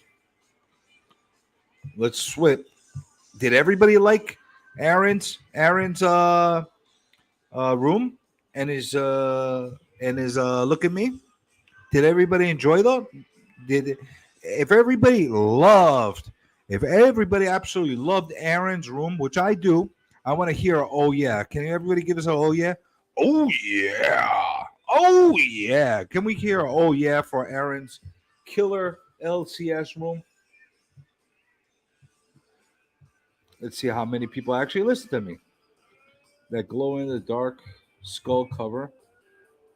Yeah, it's killer. I mean, Texera has some killer designs and covers. Really great art. There we go. We got an oh yeah. We got 2 oh yeah. We got a few oh yes. Oh, hold on. We got another guest. Well, hello, my friend. Hello, Mike. Are you there, Mike? Oh. I thought he joined us. Visibility. I'm here.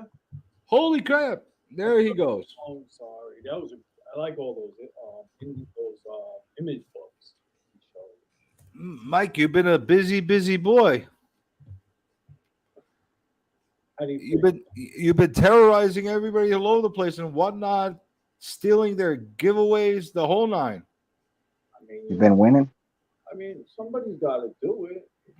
Oh man, this guy!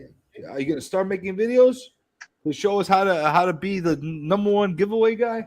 Well, I mean, that's the third giveaway I got. The other two, I mean, I'd rather get stabbed in the eye with a pencil. But this one was a good one. That was a very good one, and I can't believe I caught that live. Oh, you caught it? You watched it? I saw it. I saw it live when you got it. You were on there? Mm-hmm. Okay.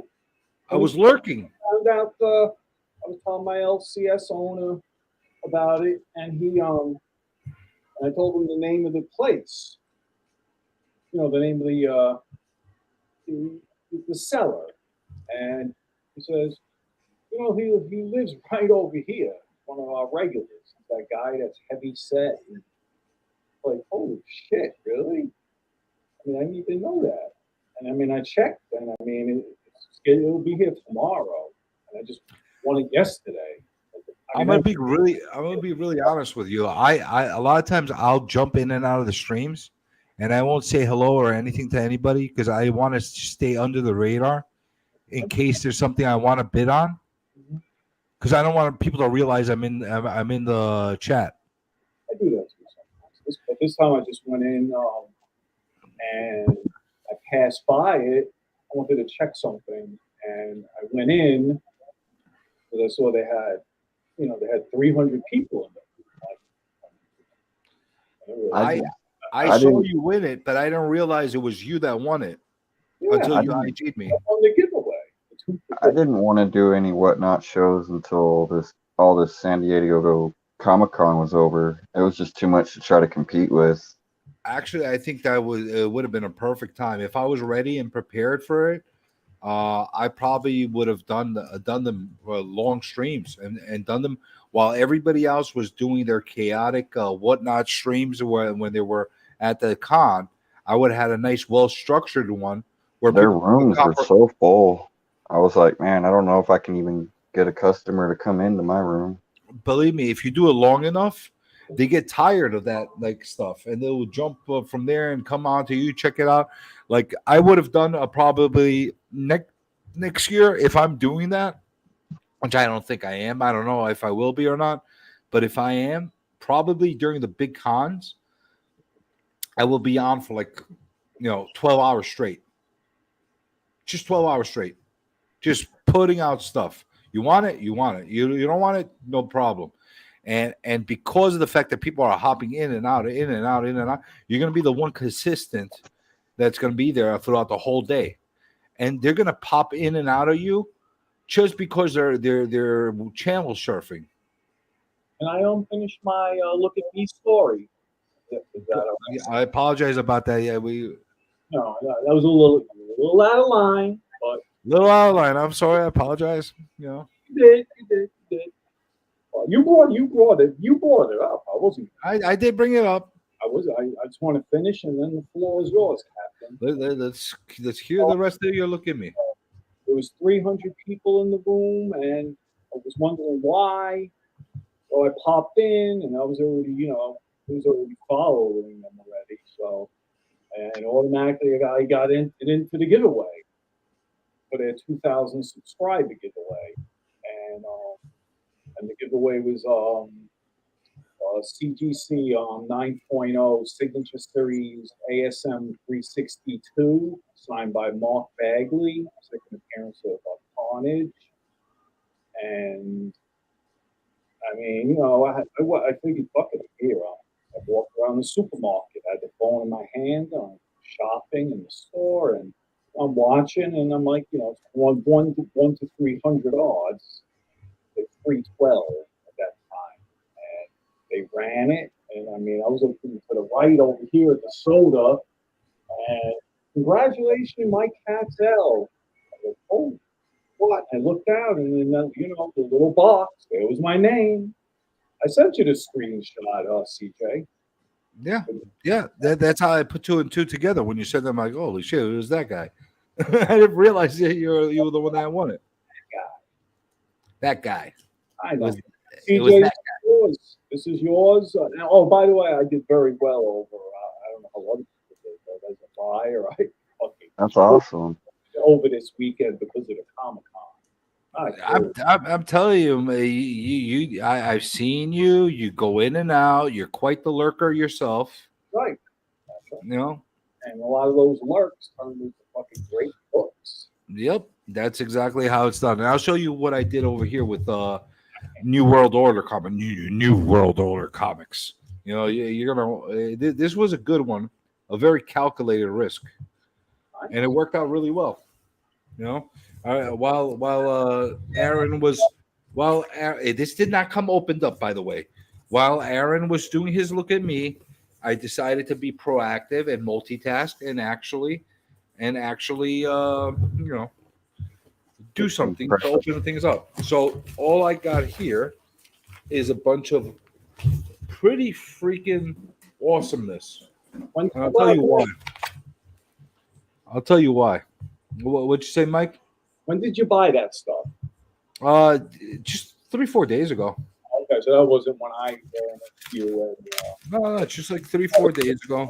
No, actually, last week. This one, it's been sitting in front of me for about 2 days. I didn't open it up, but as you can see here, I got 1, 2, 3, 4 slabs in here. Okay. Yeah, when I saw you, I mean, you were working on just getting, I guess, pole positions, and so you could, pick numbers to be in the giveaway. And yeah, exactly. Well, I know what was that? Yesterday. You were looking at me doing that. So that's why I ended up winning. Yeah, I know. You told me. I mean, that's why I dipped out, because you were working. So I dipped out. That's not working. I'm freaking amusing the shit out of myself. I look at it like you're operating. You're doing your thing, and I'm not gonna stay there.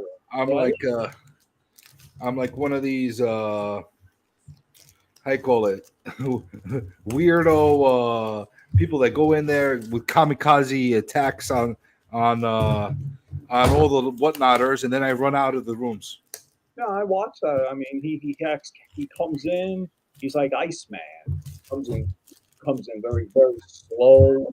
And the way he talks in the chat, I was watching, very, very pleasant. You know him. You like this sometimes that when I come in and I talk like really nice to everybody, then all of a sudden I throw something from left field. I'm like, what the hell is this guy talking about? I knew eventually you were going to explode and make your move. What he was doing, he was setting the table for the main meal. You want me to give you guys a tip while you're shopping on Whatnot? What? For the rooms that are packed, absolutely packed, and you're trying to bid on books that you don't want to get outbid on. Mm-hmm. Here's a little tip that I find that works really well for me. I'll throw a comment in there. And say, I don't understand what keeps blinking in and out of the buy it nows. Like a comment like that. And you know what happens? You know what happens? All of a sudden, everybody that's sitting and watching the auction goes and looks.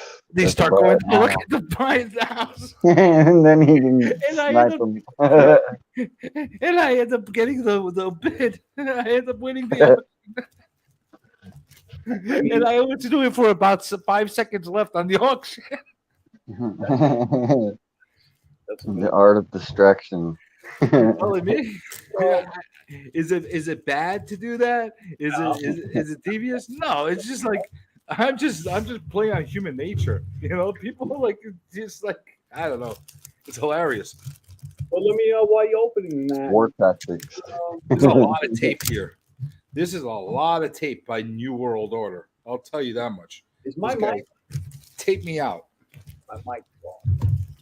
No, I can hear you. I hear you. Yeah, I can hear you. Well, okay. So this guy had mystery boxes that he was selling. Okay. Big surprise. I'm buying mystery boxes. Big surprise. So he had mystery boxes that he was selling at $75 a piece. Okay. You with me so far? Okay. So there were 15 mystery boxes in there. Each mystery box had one slab in it. They were not all great slabs that were in there. However, every time you bought one of them, you put on a wheel. You know, one of those wheel things, the wheels, you know, they do the gambling thing at the end and you win something. So he had a first prize and he had a second prize. So I decided I'm going to get into this. And I wanted to stack my odds. Now I saw what he was doing. I bought 3 mystery boxes. Okay. CJ, Yeah. I'm just gonna. I got to run downstairs real quick, so just keep me on. I'm gonna keep you on, but I'm gonna keep showing off because I don't want to lose everybody. Go ahead. I can always watch. If I miss this part, I'll watch it on the rewind tomorrow. But I'll be right back in like 5 minutes. I have to go make something. You know, I got to make more coffee. I'm not a one guy like you. Well, make some coffee, man. What do you think I'm doing? So the first book that I got out of those boxes was a Thor. This is interesting. This is really no okay.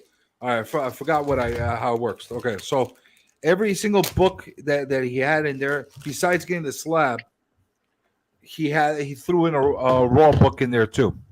So the raw book that came with this box was the Thor 205, which is a really nice, clean copy of this issue. Okay, nice, right? And actually, a really crisp copy. I'm shockingly with these black borders. And then I got the Alpha Flight number 28 in a 9.8. It's part of that Secret Wars 2 crossover. Nothing to write home about. This is probably the shittiest win I got out of all of them. Didn't think that was that great of a pick. What does it say on the slab? Is it some kind of minor key? Let me see. Hulk Beyond Their Appearance, last John Byrne issue. So this is the last John Byrne on Alpha Flight. So I guess that's what they're giving it as the key value of it. Ties into Secret Wars. I wonder if Mustache Man is still on here with us. I didn't even say hello to him. Hello, Mustache Man. So there's something to it. You know, it's a 9.8, you know, I guess $40-$50 book, maybe. Right? Nothing. Collecting the book, the Beyonder, it'd be something you'd want. Yeah, I guess if people get nuts about it, but you know, I don't mind it. If it was a 9.0 or 9.2, I'll be like, shit. At least it's a 9.8. I don't have too many 9.8s with 65 cents covers on there. So, and then this came with it, so that kind of balanced it out. You know, made it worth $75 to me. Okay, so I guess that was okay. Okay, then the next book that I got. Me at that age is good. Yeah, that's what I'm saying. Like that's why. I see my book. What's that? The Brady Bunch. Yep. This was the raw book that came with this one. Oh, signed. Mm-hmm. Nice. There is no COA. No COA, but you can tell that's. But I'm perfectly fine with that. This is a classic Campbell cover. The Gen 13 bunch. Yes, I got that. Signed. It's a nice book. Nice. I don't have it signed. This was a really nice throw-in raw book that came with it. Really nice. Oh, and then this was the book that came with it. This was this is nice. Star Wars 5 and a 9.4. What does CDC say the key is? I don't know, but it's number 5 of the Star Wars New Hope movie adaptation. That's basically it. Roy Thomas story. You know, the first 5, the first 6 issues of Star Wars, the original run, were all movie adaptation books. They weren't how you call it, original stories. Right. Now, some of them have keys because it's the first time ever appearance in comics for characters, but that's about it. For me personally, Star Wars comics and Star Wars don't start until Star Wars 7. That's my personal opinion. But I could rant and rave about that as well for a long time. But I don't mind this at all. 9.4 Star Wars 5. Don't mind that. This I felt was a really solid one to get. Those covers are real hard to get 9.8. Yeah, I agree. So then, okay. So then the next books that came in, I got 3 boxes altogether. Just keep count.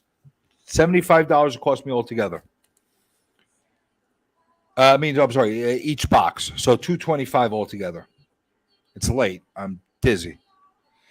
The Raw throw-in book was Miss Marvel #2. Oh, wow. In a beautiful grade. Really beautiful grade. Really, really beautiful grade. I like this book a lot. I do have an issue of #1, so this would go really nice next to it. So this might be, you know what? Every single throw-in that he did for the Raw throw-ins, they were pretty good. Mm-hmm. I can't complain about any of them. The colors are popping on that. This might be a cross between the Star Wars and this book. Might be my favorite win from the boxes. Nice. So this is a red Marvel feature #2, Red Sonja, 9.6. Very nice. Gary, if you're watching, eat your heart out. Gary loves his Red Sonja. Yeah, I do too. But I like this book a lot. I do have a raw copy of this that I was contemplating what to do with it, and this just made my life a lot easier. My mom was a redhead, so I got a thing for Red Sonja. Let's not get into the whole Oedipus complex thing. Let's not get into that. This is not the channel for that. Good evening, Dracula. Dracula, good evening. Thank you for joining us. But this was a good one. So we take that, and we're like, all right. So I stopped at that point. 3 boxes. I said, enough for me. 15 choices altogether. I feel that even if I don't win the wheel, I think I got a really, really nice package. Definitely weren't ripped off.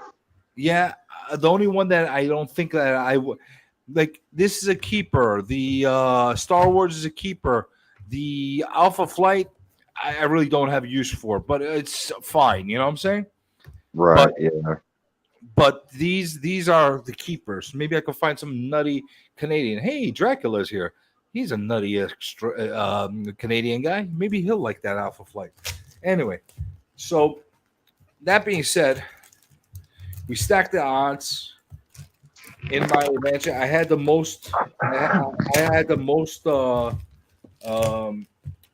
pieces of pie in the mix, so to say. By the way, New World Order is a really solid seller. I never got anything that I was not happy with from him. So I have to say that. And he, as you can see, he packed very well. Here's my grand prize. The wheel spun. Nice. How's that for a grand prize? Oh, that's beautiful. That's beautiful. Good for you, brother. How's that you for deserve grand it. prize? Wow. How much did you have to pay to get up there? Okay. So you missed it. So I'll do a quick. I just need the number. A total of $225. Total. Each box was $75 a piece. Okay. I ended up getting this as one of the picks. This right here came with it. My God. #2. This was the second box. Star Wars. You like your Star Wars, right? No, I hate Star Wars. Of course. You know, and then this came with it signed. What is that? What's the title? Gen 13. Oh, okay. Special variant, Brady Bunch cover. Signed. Who's it signed by? Scott Campbell. Ooh. J. Scott Campbell. And then the last box that I got, which was probably the shittiest box out of all of them, was the Thor, which is a nice copy of Thor. Nice, clean copy. Yeah, I was going to say, it's clean. The throw-in was better than the slab. Yeah, exactly. The throw-in was better than the actual slab. So it was Alpha Flight 28, but it is at least a 9.8. It is a 9.8, yeah. So each box was $75. Each box came one slab and one throw-in book. Were they all worth $75 minimum? Yeah, even the Alpha Flight one, which I don't really appreciate, still worth $40-$50 as a slab in the 9.8. You know?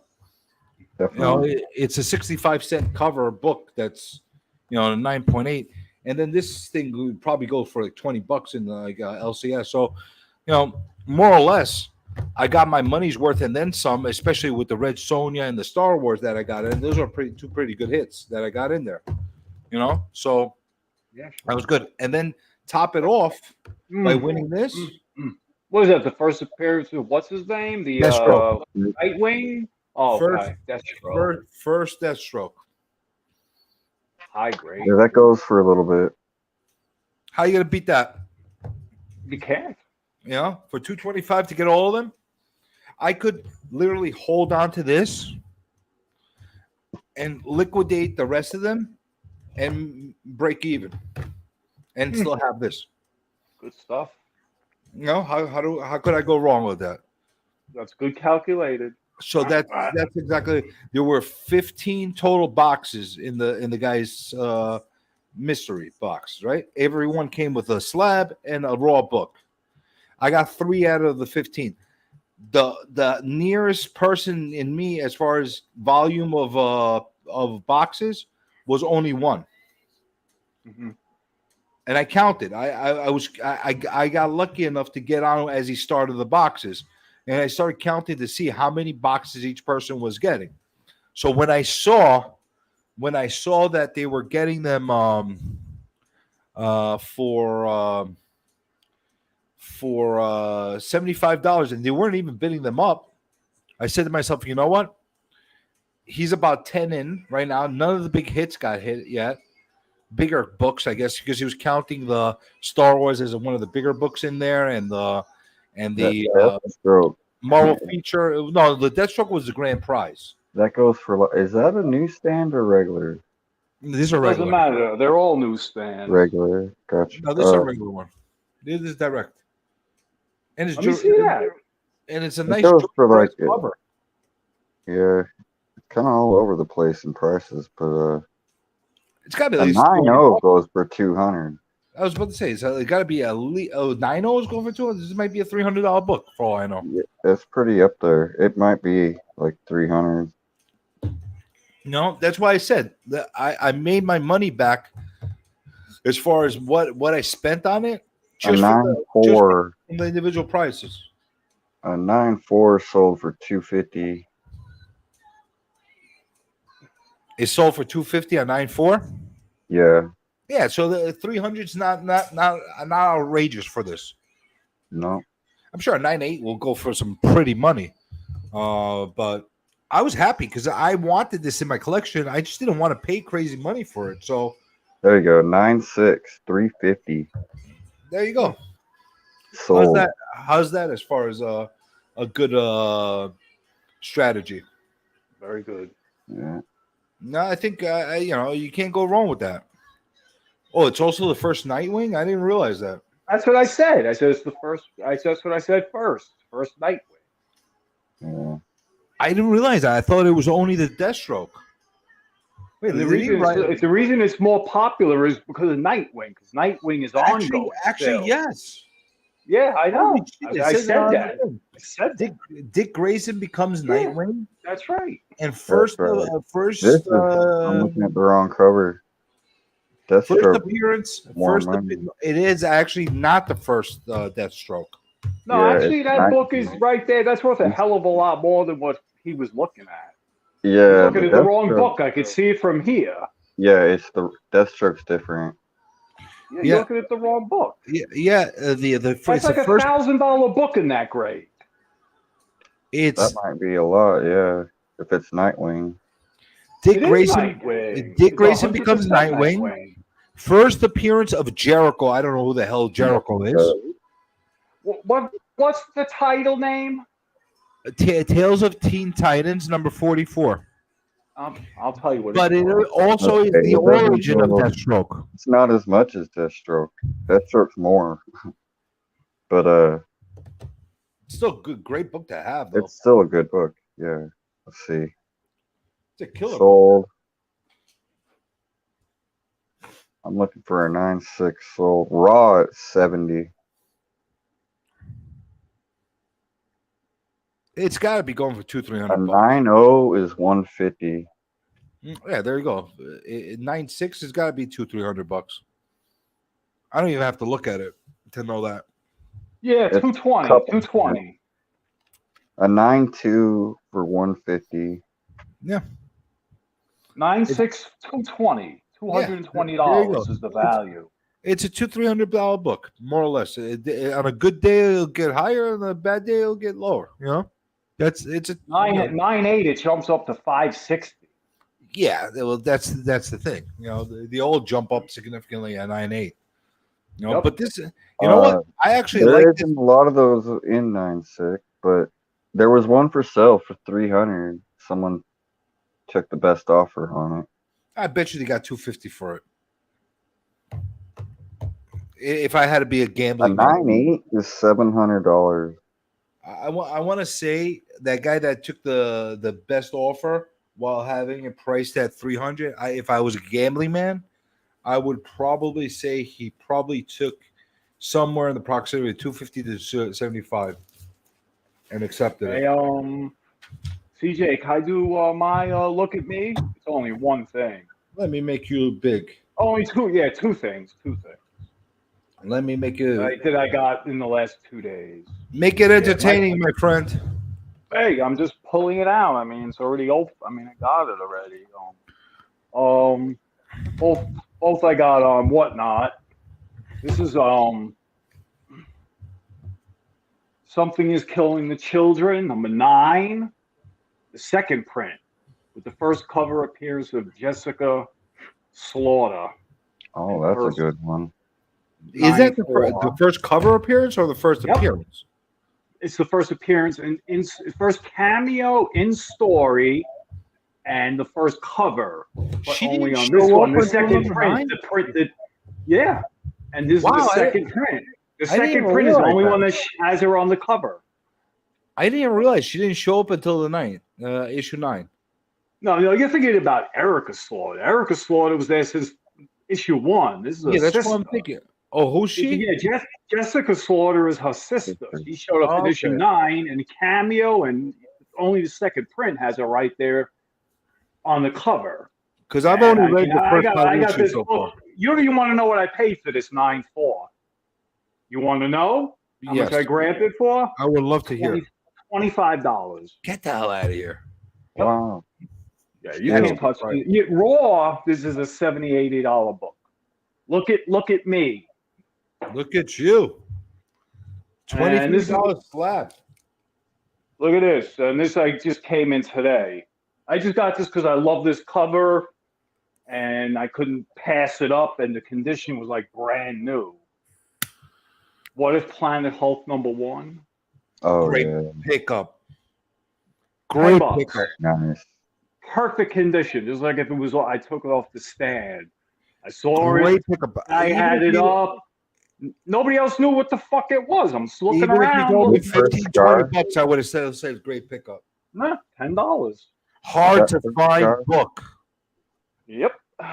That's why when it came up, I was like the only one that was interested in it. Super hard to find book. Well, I was like, bidding between me and one other person. The other person started, I guess, asking the host questions about it, and I just kept bidding. And he just lost track, and he just pretty much he dropped the ball. The guy I was bidding against. You're on I got fire, it for my $10. friend. $10. You're on fire, my friend. Honestly, you're getting some That's really good all I buys. got. You're getting some really good buys. Well, You know, that's why and you see me. and- That's why you see me going in and out, in and out, in and out. Hey, I'm looking for me. This is for me. The sellers are looking out for themselves. They don't care about me. So I'm playing dirty pool. It's not really dirty pool. Dirty pool is No, you playing just not go. by the rules. I'm just being aggressive. I'm being aggressive. I'm No, being me. you're just buying. You're not. That's right. You're not even That's right. doing dirty tactics like me by distracting everybody to go to the buy it now room. I mean, I like the tactic, and that's not really too dirty either. You wait till like 6, 7 seconds, 5 seconds, and say, "What's that in the buy it now?" All of a sudden, all the morons. It's misdirection. It's beautiful that you came up with that. You should actually say. I mean, really shouldn't have told us that. That's all right. I don't care. I think it's. I mean, I'm going to use that tonight. I'm I'm going to definitely. go to a late night sale. I've shared the stuff that I do on eBay, that I do on whatnot. I don't care. Like, go do it. It's not like I'm buying every single book in the world, you know. And plus, I'm telling you some of my tricks. I'm not telling you them all. You know. That's okay. We all have our tricks. I mean, I got my little ways. I just tell you the basics of what I do, but I don't tell you other things. No, when like I'm sure NORAD, he does his things. He has his way of doing things. I saw him. I went into his room, NORAD. I went into your sale the other day. What was it? Yesterday you had your sale. Yeah, I did one yesterday.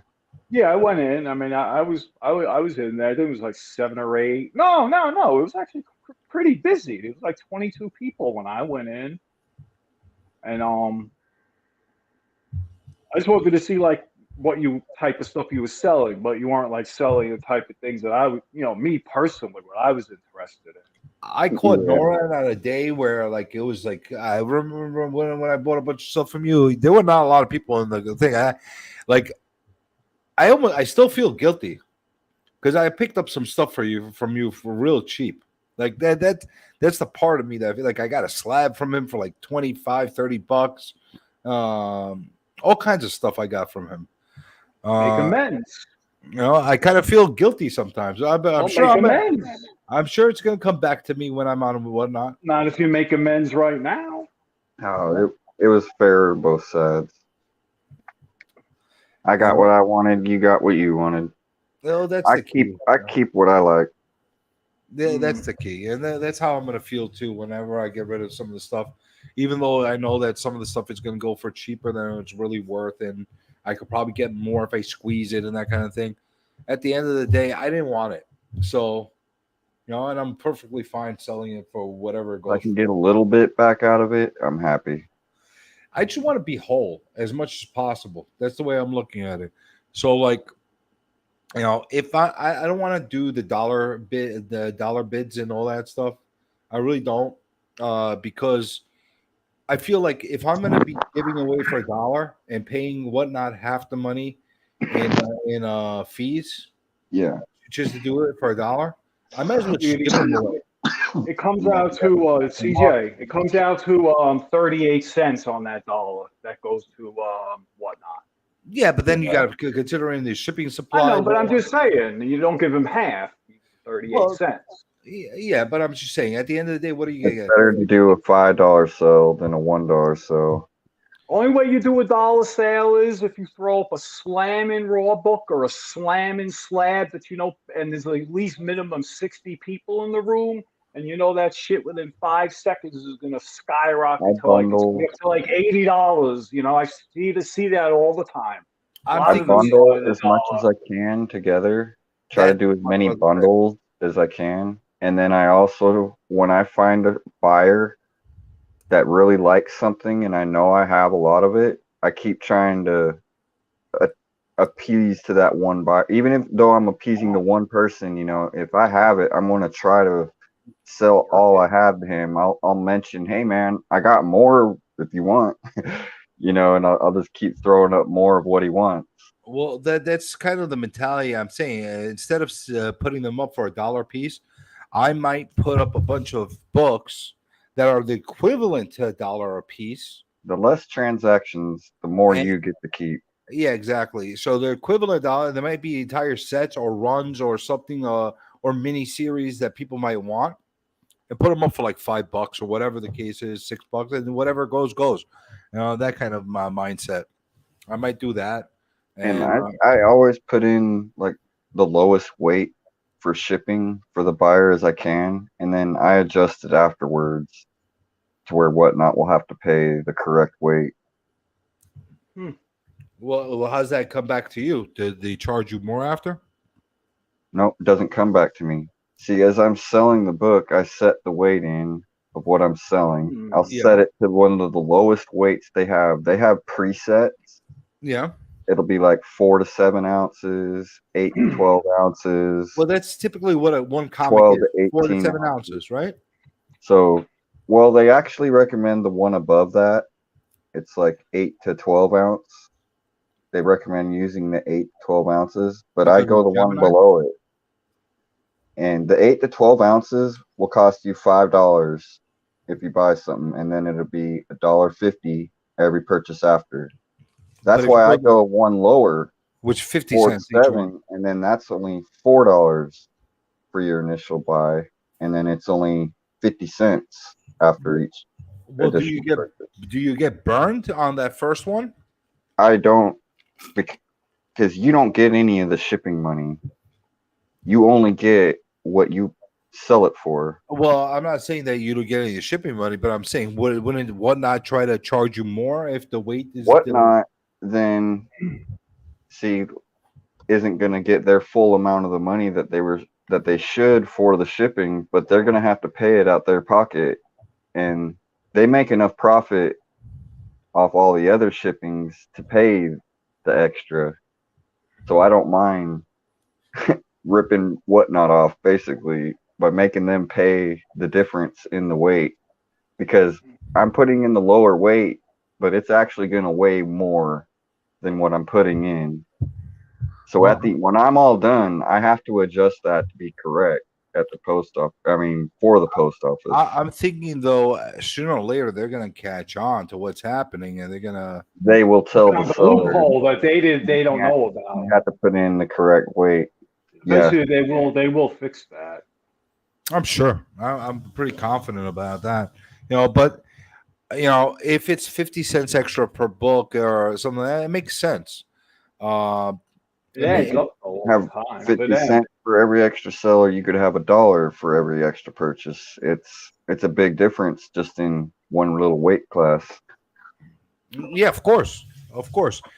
Sometimes because of the differential and the cost, I've seen some of them that I don't think they calculate them correctly. They're charging $2.50 extra per book. They're charging $3. No, they're putting in way too much weight because they're worried about being safe at the end and making sure that the weight's correct at the end. But what they should be doing is adjusting that at the end when it's over.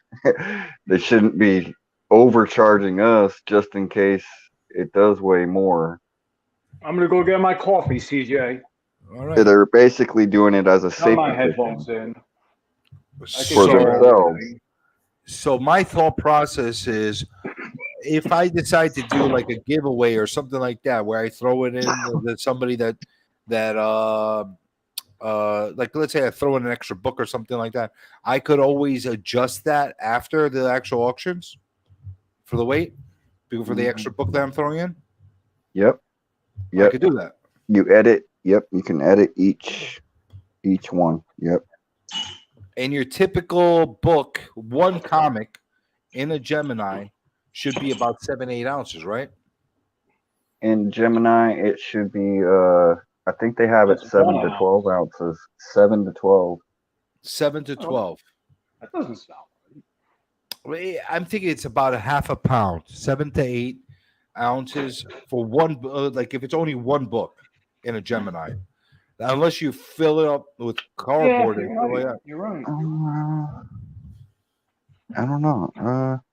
Because that's part of what I'm doing right now. I'm trying to figure out. One book is 4 ounces. 4 ounces. 4 ounces, but add the Gemini, add packing tape. No, that's with it. The whole package. That's right all on here. A quarter pound. Yeah. With one book, 4 ounces. Yep, one book, and that's with a Gemini mailer with the tape and everything on it, and cardboard in there, and blue painter's tape. 4 ounces. Oh wow! So I That's think it. I just everybody. pulled out an empty Gemini mailer that I have. So if that's the case, then everybody's overestimating. It A seems lot of like them put everybody's in way overestimating too. at that point. They put way too much weight. Yeah. Yeah, and that's something that like I want to get it right. I've tried to tell sellers that their weight's too high and that their shipping cost is too high, and they don't understand what I'm saying. And they're like, "Oh, well, I got to be safe. I got to make sure the weight's going to be right when the post office." But it's like, I get it because I have the same paranoia. yeah, you got to adjust after. I never question it. I just pay it. Deal, like the way I look at it is I'm helping my buyers out. And in turn, that's going to help me get more buyers because they see my shipping's cheaper than everybody else's. How you doing on followers, Aaron? I was going to ask that too. I'm not worried about followers, but I got like 120 followers. Well, it does matter, right? Yeah. The more you have, they'll the come more and that one I will keep push going. it to you. I don't do enough giveaways. I only do like one giveaway per show. CJ. I don't blame you. CJ. Yeah. So what is the ETA and what is the plan for when you're going to do your first show? So here's the deal. I am going to be leaving out of the country Thursday. Okay. And I'm not coming back until August 15th. Okay. So my plan is to do it the week as soon as I get back. Have the first official launch for that for like a real auction that week. I'm gonna do what I can over the next couple of days before I leave to have a few boxes prepared. That way, when I get back, they'll be ready to go. I'll do a little bit of promotion on whatnot by putting up the bookmarks or whatever the case, however you call them up. I'll promote you on my Instagram for your first show too. I might do that as well. You know, I'll push you. But I definitely appreciate that. But I'm definitely going to do a pop up at some point before the official. What I did the other day, yesterday, I just did a quick pop up, and like I had no plans of doing a show or anything. If I did plan it, I would have had more priced out, more things listed, things in my buy it now, stuff like that. But when I do a quick pop up, it's just like I can just pop up and like you know what? If you do comic auction spontaneous 1 through 100. And I can just start pulling out any book I want, or taking requests and do it real fast. If you're doing something like that spontaneous, you got a few things you want to show and promote, whatever the case is, just to get in and out. That could work, but I will say something. I've been really reviewing it and really studying it right now, and the ones that video I sent you. Trust me. I started watching it already. Yeah, he'll give you what we're talking about now. He's going to explain. Yeah, why a lot of things you're saying is wrong. Bry's a businessman. That's right, and you're a businessman too. You ain't going there to freaking play games. You're there to go make money. So, how you call it? The way I look at it, you got to promote it ahead of time. You got to put bookmarks ahead of time in order to make people aware that you're going to be showing up. If you just go randomly on at any time, you're not going to get much traction and you're not going to get the best results. However, I am planning on doing a couple pop-ups just to work out the kinks and kind of figure out like how it works and that kind of thing. I don't want my first promoted thing to be my trial and error. You know what I'm saying? Does that make any sense? I guess my whole problem with it is like I haven't decided my take on it. Like I don't know how to explain it. It's like I haven't decided I want to do this full time. Like this isn't like a full time thing for me. You don't have to do it full time. I'm not doing it full time. If I all I wanted to do was be a comic book seller, and then I would put way more effort into planning things out, getting people to follow, trying to get build traction, like you said.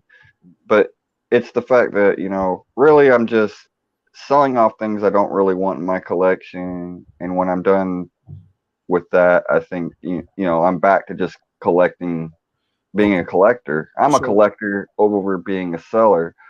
But saying that, now that I've sold some books out of what I was just trying to clean out of my collection, I've kind of, I don't know, you get the itch or whatever. Now I want to, I kind of want to step into, well, maybe I can do this more than I thought I could, or better than I thought I could, and well, here's the way I look at it, and I find myself like reinvesting right back into it. Well, maybe I'll buy this book just to sell it, or there's nothing wrong with that. And I wasn't doing that before. I was buying just for me. Now I'm buying to resell. It's kind of giving me a different perspective. Like, if you can have your hobby pay itself off, why not? That's a great way to do it. But this is the way my mindset is right now. I'm not doing this full time. I have no plans of doing it full time. I have my own business, and I have a career that I'm very happy with as doing full time. I don't need to sell comic books full time, nor do I have the desire to do that. So my mindset is I have a lot of stuff, a lot of freaking stuff that is just crowding me. It's just sitting there. It's being dead weight right now for me. It in some aspects, it's costing me more to keep it here than not to keep it here. You know what I'm saying? Because every time my collection grows, I have to figure out better ways to store it and this and that. It's just a pain in the ass. It's just a pain in the ass. And in all reality, do I really need or do I ever want it all? That's how I started off this video. Do I need it and do I want it? And the truth is, there's only some things that I really want. At the end of the day, I'll probably have about 10 boxes worth of stuff that can stay in my collection forever. A mixed bag of whether it's like CGC boxes or short boxes or whatever the case is, they're going to stay in there. And then the rest of the stuff I want to get rid of. But the thing is, if I'm going to go on Whatnot to sell these things off, I don't want to go on there and not sell them. You know what I'm saying? If I'm going to go on there, I'm going to have fun with it. I want to be people to have a blast, get good deals, whatever they want to do. But I don't want to go there and waste my time and be there on for hours and crickets. Nobody's there because I didn't promote it properly. Do you get what I'm saying? Can I jump in on that? Watch the rest of Bry's video. He's gonna tell you exactly how to make sure that what you just said, the crickets and wasting your time, does not happen. He's going to you got to promote it. Yeah. Yeah. It's a lot of work. That's another thing people I don't think understand is like it's not easy. You got to put the work into it if you want to get something out of it. You're going to have to do some giveaways here and there. We lost Mike. Every so often, the way I look at it, even though I hate putting out stuff for giveaway trolls that don't ever buy anything, I still gonna have to put out some stuff out there every so often just to gain followers. That's basically it. That's the only reason I do it. Otherwise, I just take it as too much of a loss. But you're gonna have to do it because if you don't, like I might get a little nuts. I might just go on a random time. Maybe if I'm while I'm getting my suitcase ready, I'll do a random stream. Go on to Whatnot and put up a book that I'm giving away and say, listen, as soon as we get it to, I don't know. I gave one of these away. I know I've given away, everything I give away is usually nice. Like I try to give, it's something to kill 16. Yeah. I don't try to give them this trash either. So and that's the other thing, what I'm saying? Like, you could give but away I had doubles. And so like I ain't giving away the only copy I got. I know that there's people out there that they'll take anything, whether it's garbage or not, they'll take it. I don't feel like comfortable unless it's a gag. Don't get me wrong. I might say, listen, there's a giveaway, and I got 2 or 3 folders in front of me, envelopes in front of me. Winner of the giveaway gets to pick out the folder. One's kind of cool, one's whatever, and the other one's a piece of crap.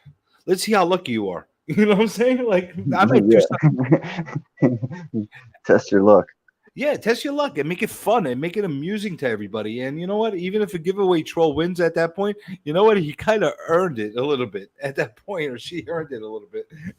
They had to pick out a good envelope, and you know what? It's funny because like I'll open it up and like let's say it is the piece of shit comic, you know. And I know it is. I might say, okay, let's open up the ones that you didn't get first. And I'll show them the ones that they didn't gave them a laugh. And, you know, you get some fun out of it. You know, that's my mindset. You know, if I'm going to do stuff like that, like I got a bunch of you know, fun stories, Marvel stories without a back cover. Like I can't sell those. I could give them away. I could throw them into somebody if they want them or that kind of thing. But I could throw them into those envelopes for the giveaways, and you might get a nice copy of this, and Something's Killing Children, like the one you showed, or this piece of shit comic. You know what I'm saying?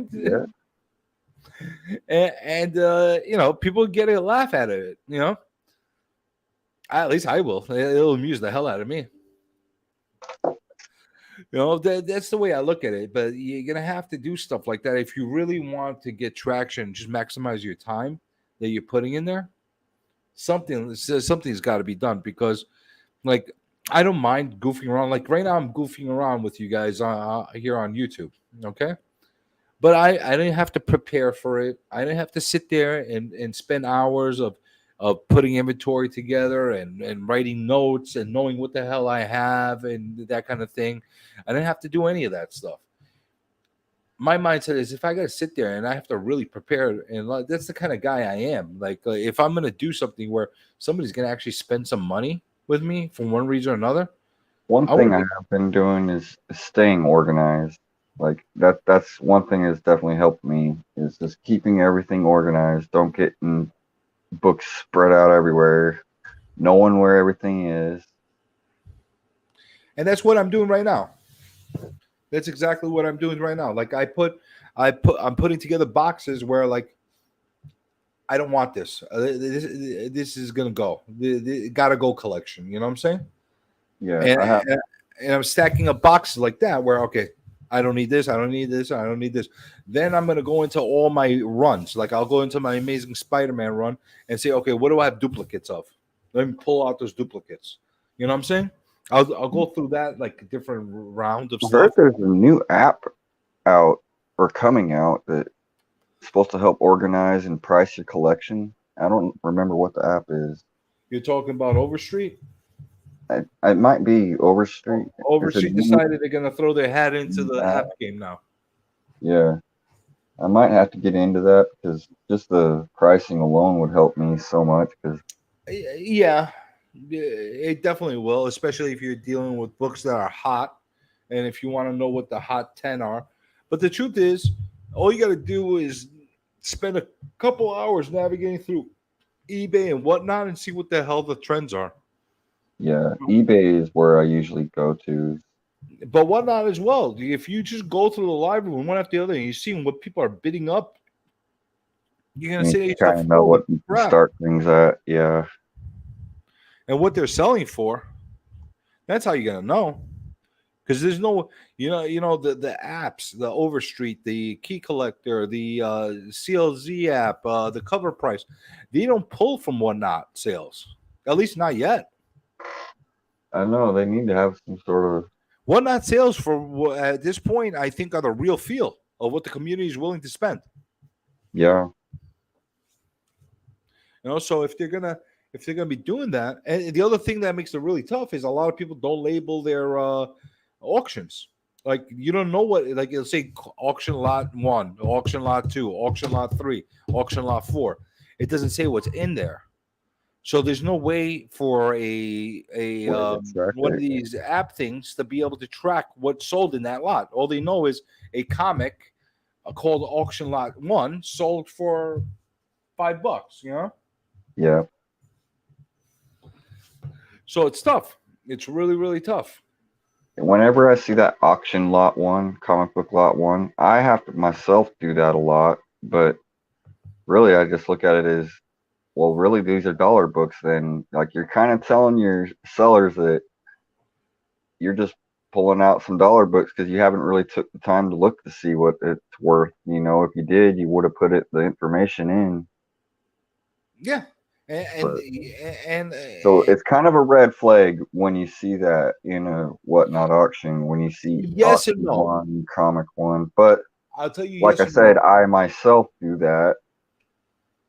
So, but I know it's not a good thing to do. I should be taking the time to put everything in. Well, the reason you do it a lot of times is because you are playing to the audience.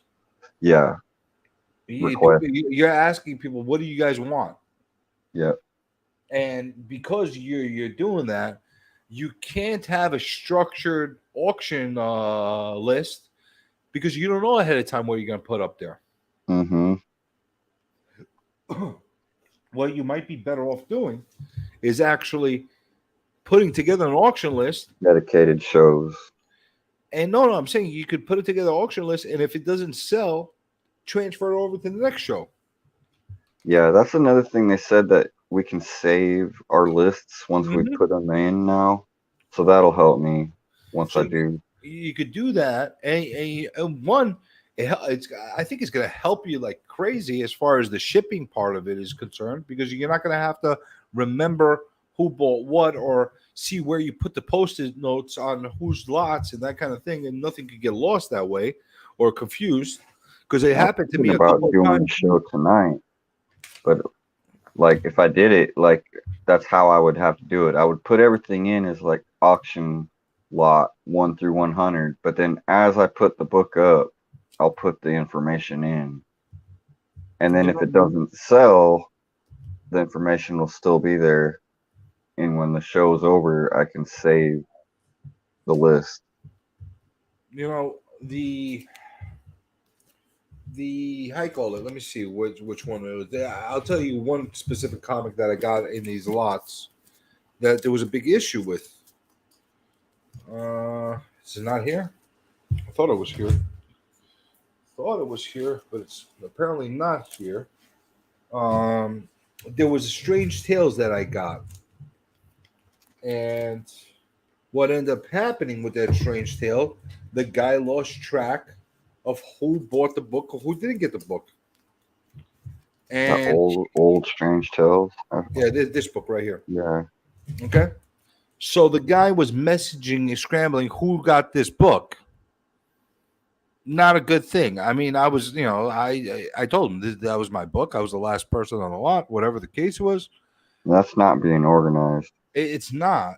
And if you're dealing with people that are not so honest, you know what I'm saying? Let's say I got a shittier book. And that was, I watched a lot of sellers on how they do it. And I've seen some, they'll put the sticky note with the buyer who bought its name on it on the book. Nothing wrong with that. Some will put the book or auction lot 10. This was auction 13. This was auction lot 14. They'll put that note on there. Those are the ones that get messed up. I think it's the way to do it is put the name on the sticky note of who bought it. You do the sticky note. I've seen other people write it right on the bag, which it's not the greatest thing to do. You think you got enough sticky notes? You probably don't. You need more. But some people take a Sharpie and just write on the back of I've gone bag. through a lot of sticky notes. See how this guy wrote it. See, this guy did he did the sticky note thing on the back, but he didn't write who got it. See, he should have put the name of who got it. No, he didn't write the name of who got it. And then you got that's all you need. And I showed you, like, I got a ton of these things, like sticky notes everywhere, sticky notes. Mm-hmm. I'm coming out of my ass with sticky notes over here. I've gone through like 6 stacks. But that's okay. You know what I'm saying? But it helps you though if the lot says what's in there, because let's say one of these sticky notes, for some reason, things happen. Life happens. This thing unglues, and it's under another stack of books. Now you have a potential problem. You got to have a potential problem. But as far as who does this belong to? But if it's in the lot, what he was saying in the comments about a way to record the show, there was supposed to be a way updated, I thought, to record the show, but I guess there isn't now. That's what I was checking out yesterday. I don't know yet. I haven't played enough with it yet. And I got a friend of mine just to log in and tell me how was my sound, because I can't tell, like, there's no way to record it. I'm like, how do I even know my sound's right? I can't even tell how my sound is. That's not an awful thing to do as far as play around with it and that kind of thing. But, like I was showing before, I don't know how far into the show you got. I was showing off these books. I have a lot of books like this. They're nice, exclusive comics, nice variant issues, ratio, virgins, etc., etc. I got a lot of these kind of books. I can't put these up at dollar bins. No. How am I gonna put this as a dollar bin? No. You could do a dedicated show, like $5 starts, all variant virgin covers. I got 2 of these. One I'm keeping and one I'm gonna put for sale. Can I start this at $1? Like, you gotta set that minimum price. It's like, I gotta know I'm at least gonna get this much out of each That's book. my point. This Take thing the right whole here, stack, this figure out thing what right the here is worth value of the 500. whole stack is, then divide it by how many's there. No, this thing right here is a 1 for 500. Well, how do you start a 1 for 500? Or what price?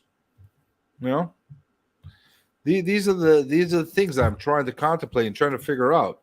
Like, Price those out for sure before selling. I'm definitely going to price them out, but I want to make them at least, where somebody's going to get a decent deal for them. Yeah.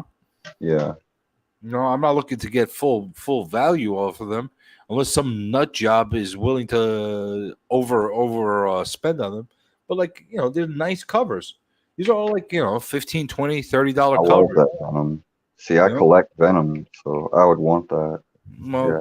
I'll let you know when I go on there, because I got a lot of Venom. When I'm telling you a lot, I got a lot of Venom covers. I'm trying to sell all my Spider-Mans off. I about got them all sold off, but I'm keeping this cover. Venom and Carnage. Everybody and their mother has a million Amazing Spider-Man 1s. Yeah. It depends on which cover you want to keep. This is a beautiful cover. What do I start it at? You know what I'm saying? Yeah. This is another book that is a popular book by Tyler Kirkham, and it's the whatchamacallit, Florida con that they did, MegaCon. I don't know. I've seen these going for $30-$40. So what am I supposed to do? Put them for $1? I got it in a box for like $40. Yeah. Cost me $10-$15 if I had to piece it out. How much should I put it? This stuff. Like, what do I do with this stuff? I got this, and I got this. I got the trade, and I got the Virgin. Do I put them up at the same time? I think the right thing to do is put it on at the same time and get them to go to the collector that wants both of them.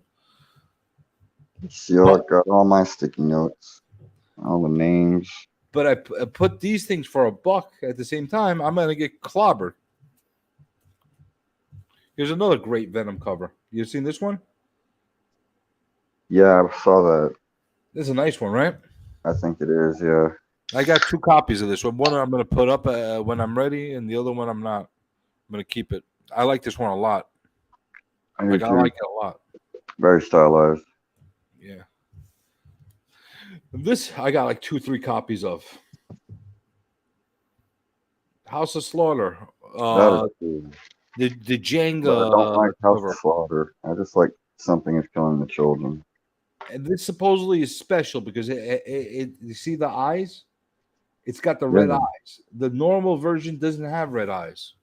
Oh. I don't know if it was on purpose that they made like a secret like ratio.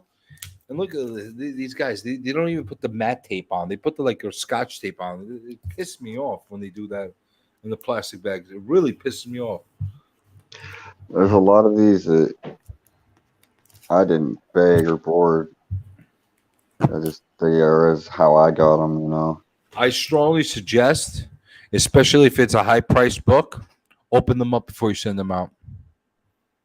Yeah. Just take a quick glance through them. Make sure that there's nothing funny going on in there.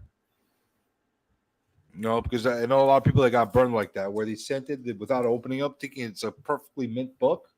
And then it's And ripped there's on the kind of back. serious damage in the back. They didn't realize. And it gets dicey. It gets really dicey at that point. Like I got a bunch of trade paperbacks too. Like what the fuck am I gonna do with them? I gotta sell those off and get rid of those. Those are taking a lot of space and they're heavy too. I want to get rid of those. Yeah, I think you either collect trades or you either collect comics, and not very many collect both. You know, I got trades because I wanted to read them, and then eventually over time, I end up getting the original issues. So now what do I do with them? You know, a lot of them my son took. Yeah, my son loves a lot of the trades, but there's a lot of obscure shit that I have. You know, like nobody wants to read that unless you're into it. My son's a 15-year-old kid. He doesn't want to read some weird crap that his dad's into, you know? Yeah. You know, so some kind of horror and mysteries and stuff like that.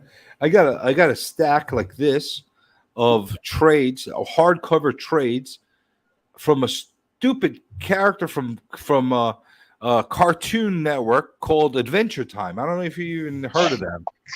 You ever hear of them? Adventure Time? I ended up getting them in a big lot, and I don't even know what the hell to do with them. What are you showing Where off? did I just put it?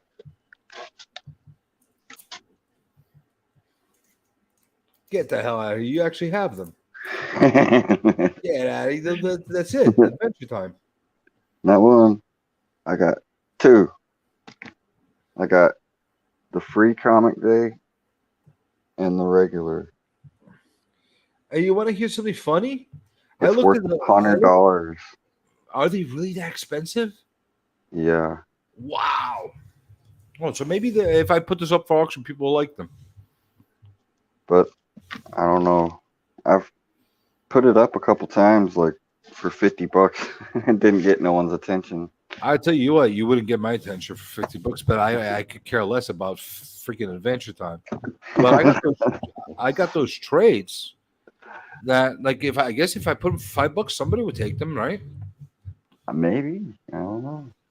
No, I didn't realize that the regular versions are that expensive. Gargoyles, is that number one? Cartoon. Is that number one? No. No, I don't know what number it is.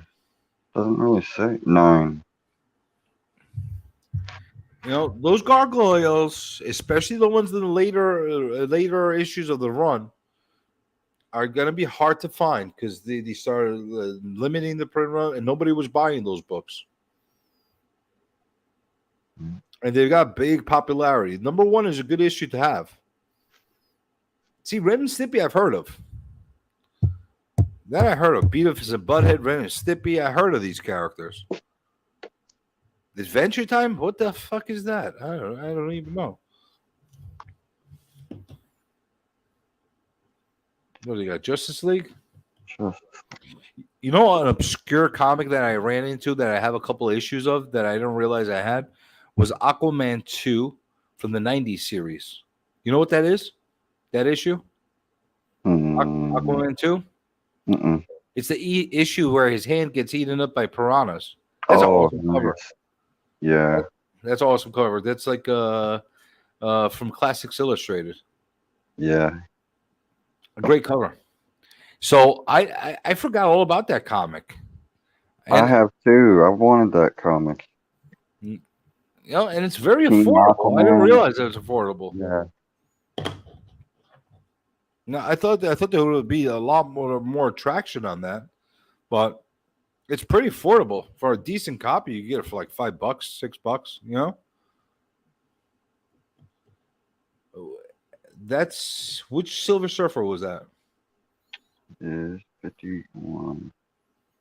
That looks like the cover from the miniseries. There was a miniseries for Silver Surfer in the 80s, a 2-issue series. It looks very similar to one of those covers. Yeah, I think it's right after this one. You know, I just recently got that back in my collection after years of not having it in my collection. I had to get it in a lot where like I bought a bunch of crap just to have that in there. Because that got hot for one point. It's still pretty expensive. Silver Surfer 50. Was that Xavier on that cover? That was Cable. That was Cable. I didn't see his hair. Big Cable fan. You showed me that book. That book gives me nostalgia. That was one of my favorite Cable books, and I had a copy that was signed in person by Art Thibbert at the last Comic-Con I went to in New York in the 90s. You know who drew that? The Romita? Who is Greg, that? Greg Capullo. Is that Capullo? Is it really? Yeah. He's come a long way since then, huh? Yeah. Definitely has gone a long, long way. But Aaron, I don't want to really cut you off. We could be doing this all night, but I literally started the stream early so I could end it early. I got a ton of packing. I got a ton of stuff that I got to prepare. So I'm going to end the stream tonight. I appreciate you coming on. I appreciate Mike coming on. Appreciate everybody that was in the stream. You know, and I'll try to do a lot of packing. I'll try to do another stream sooner than later. I'll definitely drop some pre-recorded videos. But you know, until the next time we're on, everybody, you guys keep collecting, and I'll keep recollecting, and Aaron will keep building his comic shop in his room. Yep. Have a good night. Hey. Have a good night. Huh? Oh, hey. You're the Kool-Aid guy. Yeah. What are you doing? Just waiting. For what? I'm just waiting, dude. Relax. Hey, is there any place around here that sells batteries? Guys, don't distract me, all right? I gotta really be up. So there's no organs or glands or anything, right? It's just a liquid? Yeah, it's just a liquid. I don't know if this is a weird question, but can I have some? All right, fine. Tilt your head back and I'll lean my liquid down into your mouth. Oh, now I don't want it. Oh, crap. Did I miss it?